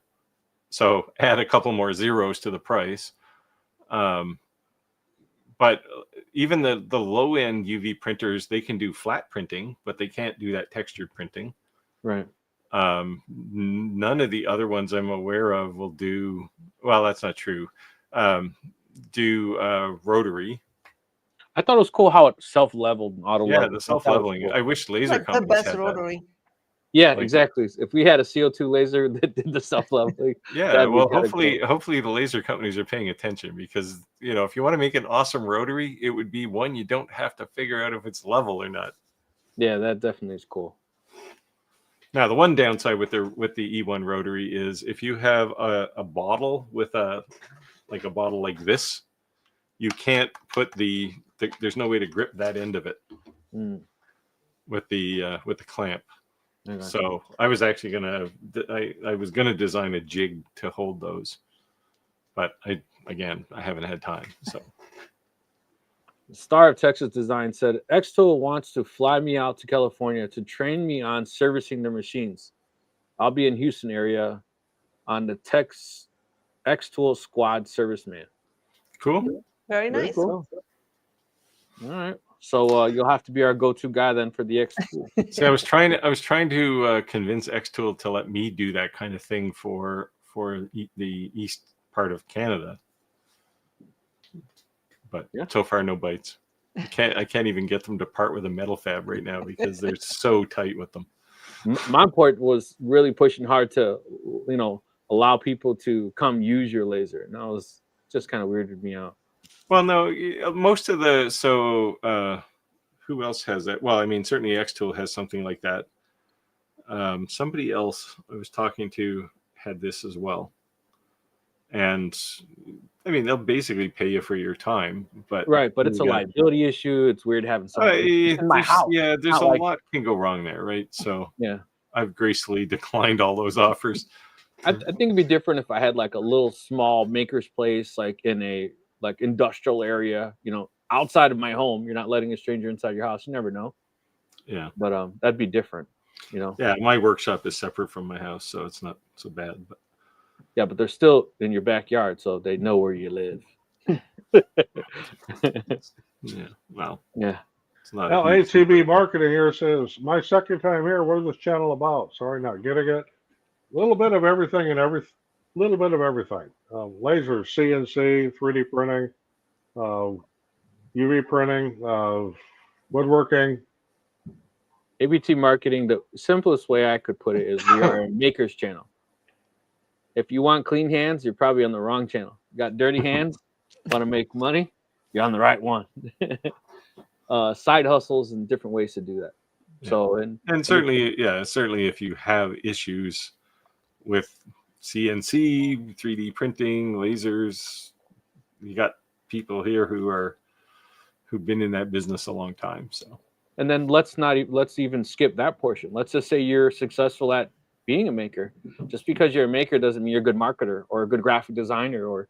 So those are things we also help a lot too. See, I'm none of those things. So there you go. People are defending us.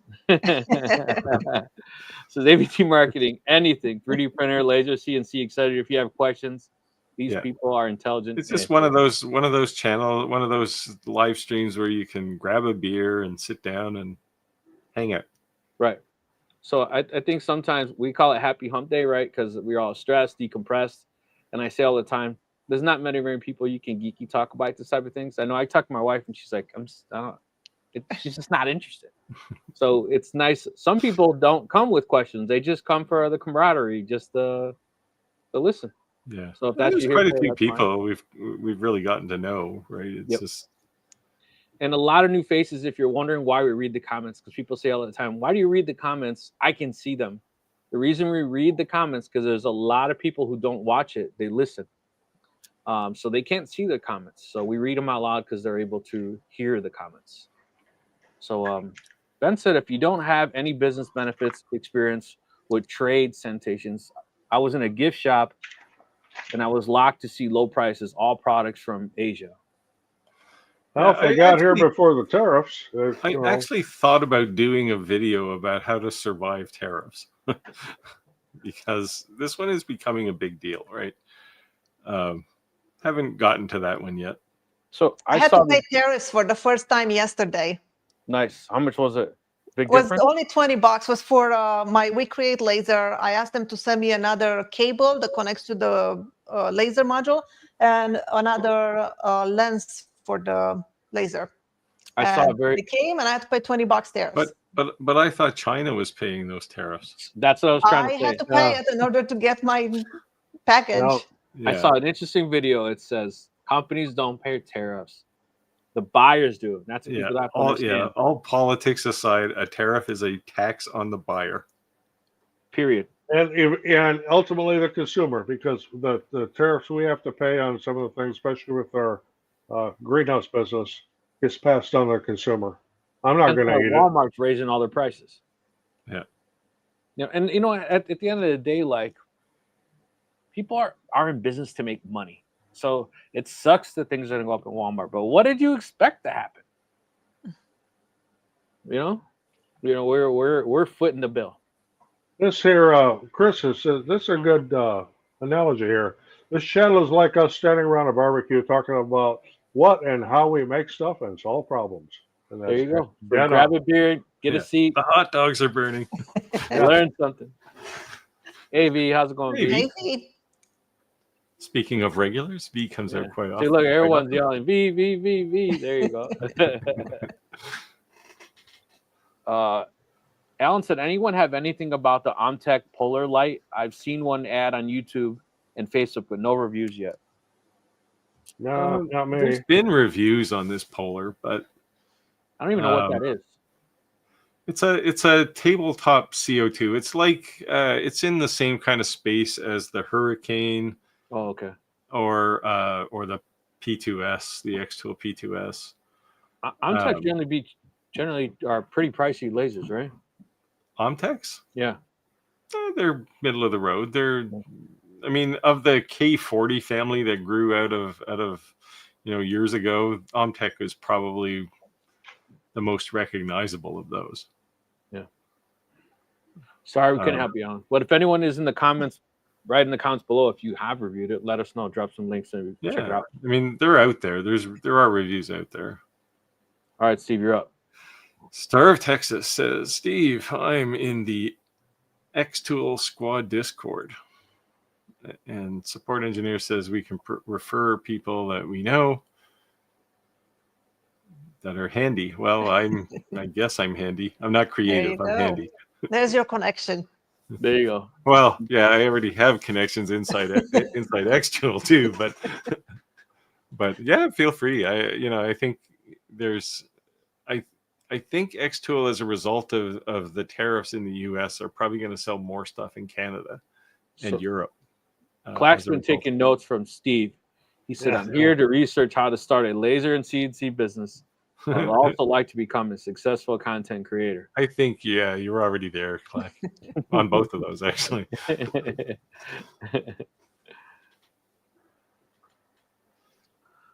Yeah, that's funny. Clack said the light is a bit different from the polar that I did. Yeah, Clack did the polar, not the light though.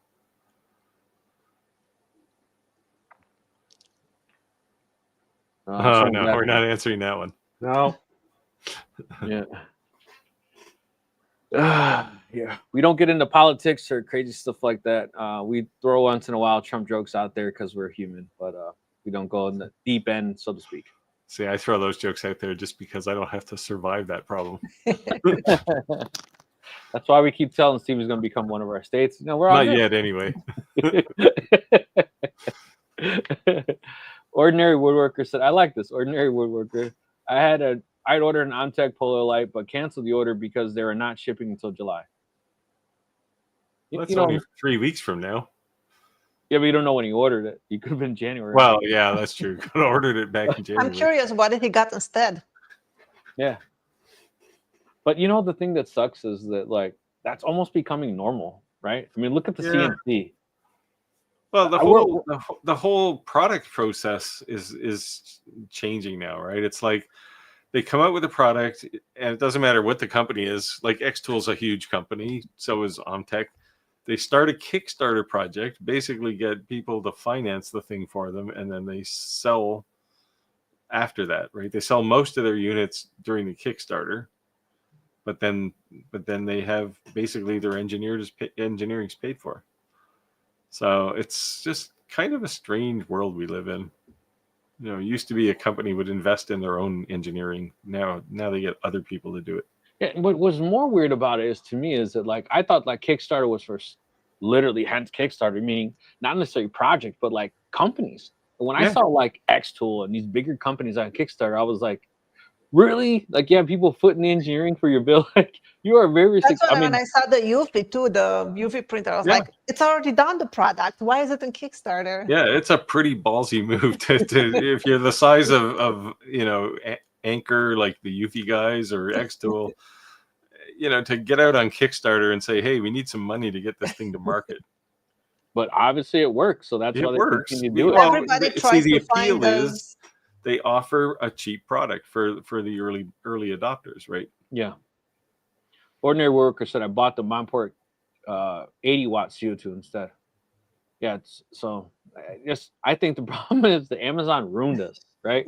Or order it's here tomorrow, or it's 2 days, and we got so spoiled with that. And before Amazon existed, 3 weeks was all right, 5 days, all right. Now we're it's over 2 days. We're yeah. What do you mean it's going to take a week?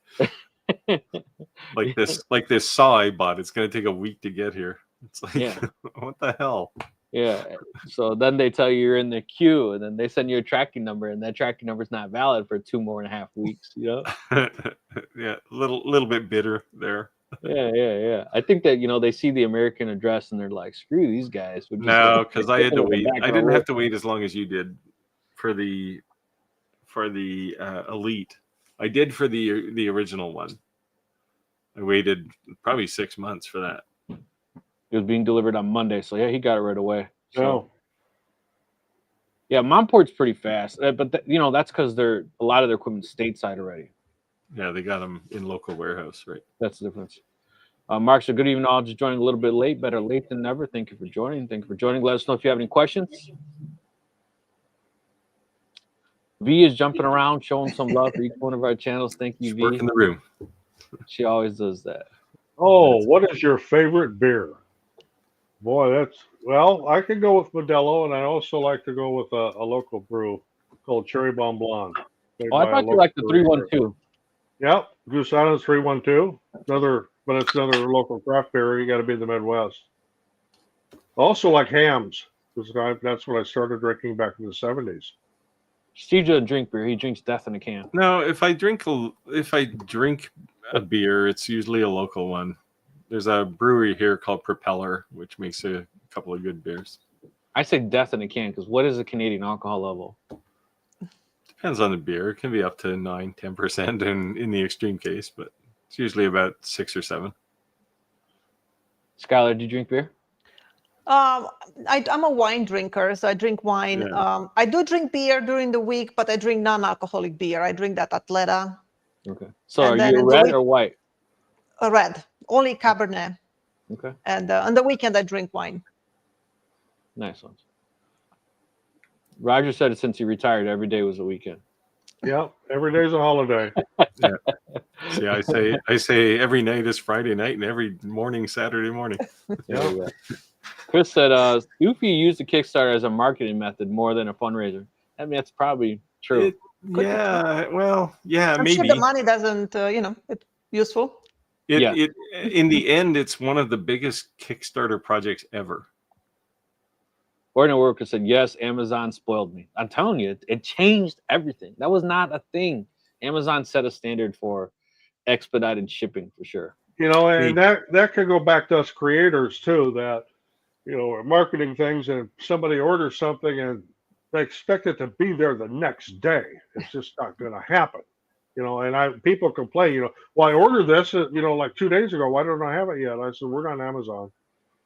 Yeah. Well, some of the things I make, like for the memorial stuff, I tell people 3 weeks. And they're like, 3 weeks? I'm like, yeah. It's all these layers. Everything's got to dry, So Chris said anything under 6% is called light beer in Australia. I think you got to be tough to live in Australia. You walk outside, everything can kill you. I've got a question for Chris, though, since he's in Australia. Do people in Australia actually drink Foster's? That's not a joke. That's serious. No, that's a legitimate question. What I call the oil can beer. And I don't particularly care for it, but I've always heard that people in Australia don't actually drink that. I appreciate the people in the comments below already kind of attacking the people who are making crazy comments. Yeah. Chris said, Clack said 119. I'm assuming that's a beer. No, that's probably his days to retirement. Oh. So since he's not allowed to say it on his own live, he has to say it on ours. He got yeah. Chris said no, Foster's is more of an international markets. Yeah, that's what I kind of figured. I remember when I went to Mexico and I was like 16, I asked for a Corona and they says, we don't serve Corona here. And I said, what? He says, it's like when you go home and you go to a bar and you ask for a Busch, would you like a real beer? And I said, okay, I'll take a real beer then. I heard the same thing in Mexico. We were in Progreso, Mexico, and the people I was with, one-on-one at Corona, and he goes, we don't drink that crap here. We shipped that up to you guys. Yeah. I remember they used to sell it. So I went and looked it up. The strongest Canadian beer, which is one I haven't had, and I'm not going to, judging by the thing. There's one called 25 edition by some French. It's from Quebec. the alcohol content is 25%. Whoa. So drink a couple liters of that. How much does it cost? 25%. I don't know. I mean, it's going to be expensive. There's a local beer here. It's called Golden Monkey. That's 9.5, and I thought that was high. Yeah, so this beer was evolved from their previous generation, which was only 15%. That's got to be like drinking a liter of scotch. Yeah, that's crazy. Yeah, I don't know. Text, I've been drinking beet box lately. All beer gives me bloated. My brother Anthony can't burp. That's the weirdest thing. He's an alcoholic, so he gets like this. Looks like he's pregnant. Never knew anyone in my life who can't burp. It's so weird. Yeah, I mostly drink wine and champagne. But... If you can't burp, does it go out the other end or what? Yep.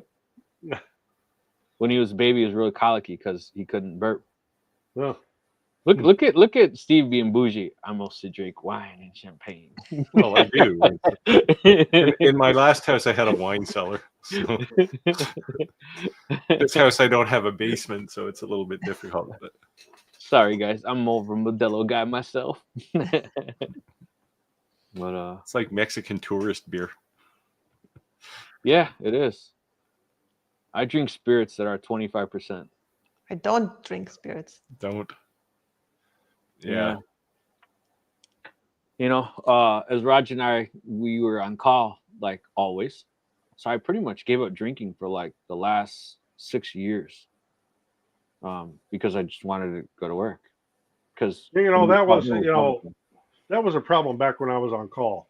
Because you don't know if you're going to get called or not. You don't know what time of the night it's going to be. You can't even have a beer. Yeah. And I do not miss that at all because I like to have my cocktails at night and enjoy a beer or two. Or makes you wish that you were a commercial airline pilot instead, right? No, I don't know. We probably made as much as the commercial airline pilot. I remember we'd go on storm. It would be like 7,400 to like 11,400 a week. Yeah. So like a software engineer that. Yeah, but software engineers get paid way too much. I can say that now that I'm not one anymore. We'll say I had one job back where I got sent to the Czech Republic to I can't say what the factory was, but it was a factory. And I would spend a week there. And when I got back and I got my paycheck, the first thing my wife says, "When are you going back?" After taxes, and this was like 15 years ago, my check was $7,000 for that 1 week. Yeah, money's good when you can get it. Yeah. So in Iceland, only the government can own stores that sell alcohol. That's crazy. In Canada too, right? You can't buy, or did they change that law? It depends. Some provinces, so some places you can buy beer in a store. Like in Quebec, you can buy beer in a store. Some places in Ontario, but here where I live, the government runs the store, but it's not really regulated. It's just a liquor store, just purely. Yeah, it's like a liquor and beer store. Yeah. So most of them are like that. But there are in Ontario, they actually sell beer in grocery stores. Nice. So we got in a tangent with beers. Somebody brought up talking. So again, Schwepp the Owl. That's Schwepp the Owl. It's a catchy name. So if you guys have any questions, let us know. I appreciate the small talk for sure. But we're always here to answer any questions you have. Skyler, I saw you did make an announcement that you made some record-breaking sales. Is there any advice you would have for anyone first starting out on Etsy?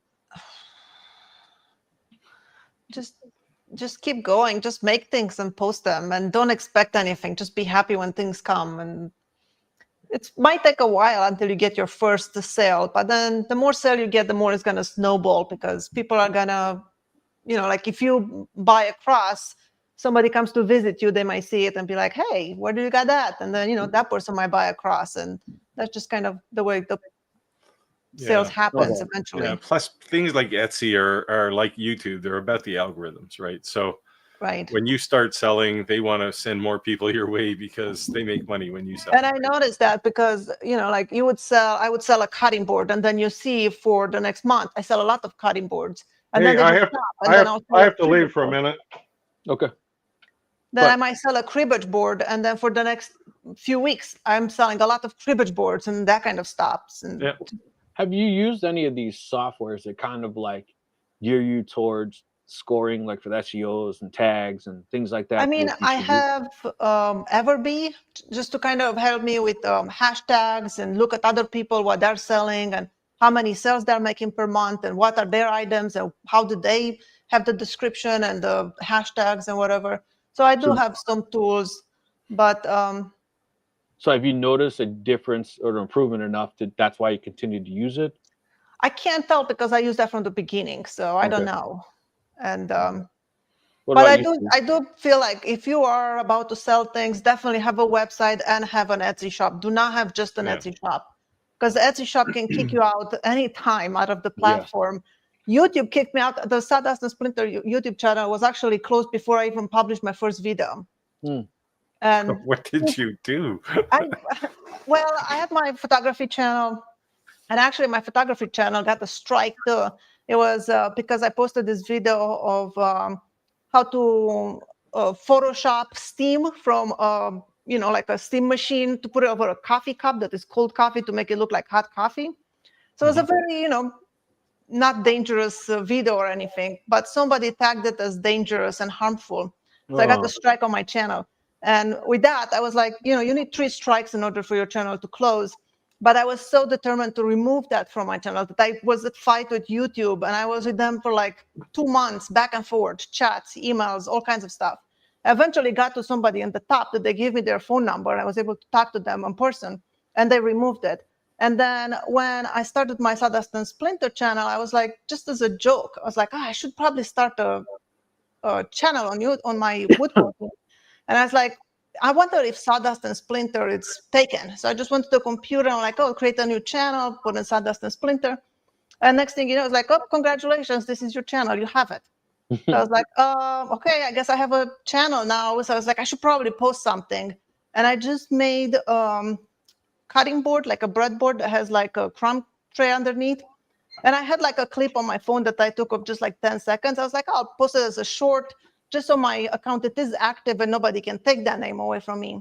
So I posted the night, I went to bed, and then the next morning when I woke up, I got an email from YouTube saying, well, we removed your account and closed it because you were trying to basically steal views or do something illegal. It was just like some wording there I couldn't really understand.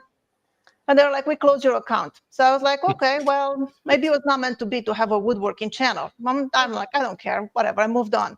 And then later when I went to look into my photography channel, which I had like at that time, like 14,000 subscribers, I went to look at some stats and answered to comments and stuff. And when I went there, it says that I cannot log in. They closed all my channels. And it says I cannot ever open another YouTube channel. So it was completely closed. But at this time, I already had that person's phone number and I was able to call. And within a half hour, it was resolved. Nice. It can be taken away from you at any time. That's the lesson. Yeah, so it's definitely good to have multiple sources of income. Right. Put all your eggs in one basket. Your own website should be your, home base, where it doesn't matter what happens on other platforms, you have something that is still there. To the point where you're saying, like, we're all talking about building or scaling up, right? So people ask constantly, is this your full-time hustle or part-time hustle? So if it becomes an income, you're providing for your family, if it becomes a source of income, if you literally have only one location you're selling, and for whatever goofy reason they kick you off, that could be really bad. And things happen. Like I said, I didn't do anything to break the rules. It was just like random algorithm, something got triggered, and there it was. I did some video that I forget which one it was. It started to go a little bit vertical when I released it, and YouTube basically stopped. They were still collecting revenue, but they weren't giving it to me. And I got into the conversation and finally got them to say, sometimes the algorithm just does these things. And it's like, well, I didn't do anything. I just published a video. On my photography channel, when they did give me that strike, I put a whole video, like you can go watch it on my photography channel. It has like the thumbnail. It's with my laptop with handcuffs on it. And it was crazy, the back and forward. Like in that video, I read all the messages I got from YouTube back and stuff. It was like, you can't even understand it. I will message somebody, they will reply back, well, somebody else already looked into this and they said you're guilty, so you must be guilty. And I'm like, contact this other person. They're like, oh, well, it looks like such and such and such and such looked at your case. They said you're guilty, you must be guilty. I'm like, you don't understand, nobody actually looked at it. Yeah. I was a long time seller on eBay. Now maybe it's not as big as it used to be, but then what I started getting was purchases. And immediately after purchase, I get negative feedback. I didn't even send it yet. And I was telling eBay, like, how are you suspending my account? This is, poor quality or whatever. I haven't sent it yet. I still have it. How can they do that? And I had my account shut down. And after 2 different accounts got shut down, I finally just stopped selling on eBay. Yeah, I got so much spam on eBay. I was selling when I sold all my Nikon camera when I switched to Sony. And there was like so much spam, people trying to just, make you send things and not pay for it and all kinds of stuff. Yeah. So, but it was good while it lasted, I guess. eBay to me was like a good 5-year run, so, but yeah. Amazon lately keeps spamming me at least twice a day saying, sign up an Amazon business account. Oh yeah, I keep getting those too. I've never gotten them until recently, but now it's like twice a day. I know Roger shared some horror stories about Amazon sales. Amazon could be interesting. I mean, especially with their returns. That's everything we sell on Amazon is priced higher than on our website or Etsy or anywhere else, just because of the returns. In fact, our last return we got last week, they sent me a shoe, an old shoe. At least a good shoe. No, it was an old shoe, all tore up tennis shoe. So, what did they purchase? They originally had purchased a 6-pack of some ground cover plants from our nursery, and so you don't even, not even remotely anything that like. Oh no! I mean, we get empty boxes sent back. I mean, it's just, or we have people that change their mind, or I don't like the color, or it doesn't have flowers on it, or I didn't like the way it was boxed, or the mailman smashed it. I want a refund, and So Amazon has this thing. So we do make a good, very, very good profit on Amazon, but as I said, because of these things, we have to mark everything higher. I'm not sure. I usually sell higher on Etsy, just because Etsy takes so much.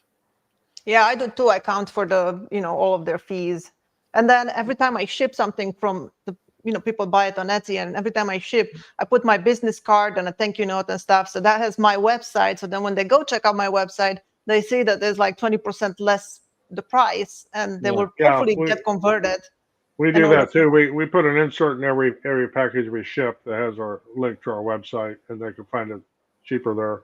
But everything I sell on Etsy, Amazon, and eBay is at least 20% higher than on our website, just to cover the cost. Of course, on Amazon, it's more like 30%. But I thought about making some thank you cards. Like Rick, you already saw my thank you cards. I think you had one in your package. I'm thinking about making one and putting maybe a 10% off code in it, because then people are more inclined to keep it and go there to purchase something, because they actually get some percentage off, and that way they get converted easier to go to the website instead of Etsy.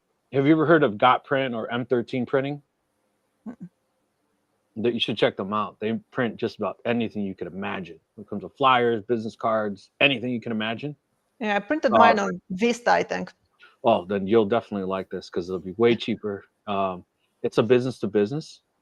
So they're priced cheap enough that you could resell it, put it that way. So if you're actually purchasing for yourself, that's even better. I used to do a lot of printing, and when I found them, I was like, I'm just going to design and print it, and just basically make the money for doing the graphic design. But yeah, Trent said I haven't sold anything, but I give it a lot of away. Well, that's actually sometimes the cheapest form of advertisement you can make. You'd be surprised. And at the very least, you make some happy people. Yeah, someone said someone keeps spamming in here, and let me see. I can't block them because it's coming from one of your guys' accounts. Well, I see there's some spam going on here, but It keeps changing different names, and people are Yeah. yelling at them. And so Radu and some other people in our groups, Chris, everyone's yelling at them. So appreciate you guys being our admin, so to speak. I don't see who's spam. I don't see anything in the chat that looks like spam. Red Zone Oh, yeah, it's up there. changed his name like 3 times, or her. I don't know.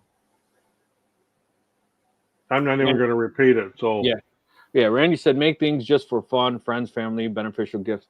There's nothing wrong with wood therapy or therapy. Like, that's why I started, because just stress from work. And then I was just making extra cash, and then it kind of just snowballed into that. But honestly, that's kind of why I did it. It was literally wood therapy for me. It was therapeutic. I did the same thing, and then my shelves got filled with stuff, and gave so much to everybody that I knew. And then I remember when I had my 1 year on YouTube, I did like how it's been going and how much money I made on YouTube, and show all my revenues and everything. And I mentioned in that video that I make stuff, but I don't sell it because my stuff is probably not good enough. I'm still new to woodworking. And everybody was like so supportive. They're like, just put your name on a mug, I'll buy it. You should start selling things. I'll support you. And yeah, that's good. I did. I started my website, and people are so supportive, and got tons of sales just from the beginning. Very cool. Very cool. It looks like we're at time. That went by fast today. Appreciate everyone to join the live. Oh, we got one. Just one left there. Go ahead. Texas Star of Texas says, I've seen Etsy sellers put a photo flyer of their website in the photos. Yeah. That's also a good way to get banned. You got to be careful. Yeah. So there's people who come to me and they always want something like I'm selling on Etsy, but it's custom. And I said, like, you got to go to my website. I don't sell custom things on Etsy. And, it's like, it's a risk, right? Because Etsy may get fed up and say, oh, stop using our platform and pushing people somewhere else. But they're asking for something I don't sell there. So I make custom stuff on Etsy, and just make as a private listing. So yeah, you can do that. It's a pain. I mean, just go to my website. It's easier. It's already there, or you can send me a message from there. So Well, I do that too. I refer people to the website for something they want that I don't necessarily have listed on Etsy, but I have. Well, what's your website? I said, well, take our business name and put a .com on there, and you got it. Because I can't literally send out a message with our link. Right. Didn't come up in the filters. No, you sent it. Yeah. Yeah. So again, thank you everyone for joining live. Appreciate everyone hanging out with us. Questions, a lot of new faces, a lot of new names. It's great. It's definitely good to see our community grow. And if you haven't already, I would definitely appreciate it if you join our Facebook group. It's growing. It's growing. I love seeing everyone's work. You guys want to say anything? we're so close to like 500 there now, right? yeah, lots of very talented people there too. Let me check. Yeah, There is. makes me feel bad. I have nothing else to say. It's been a Me crazy. either. 491. We'll see you next week. Yeah, 491. So we need. yeah, we're so close. Yeah. Good night, Well, everyone. We'll see you Everybody next week. next week. Take care, all. Bye. Bye. Good life.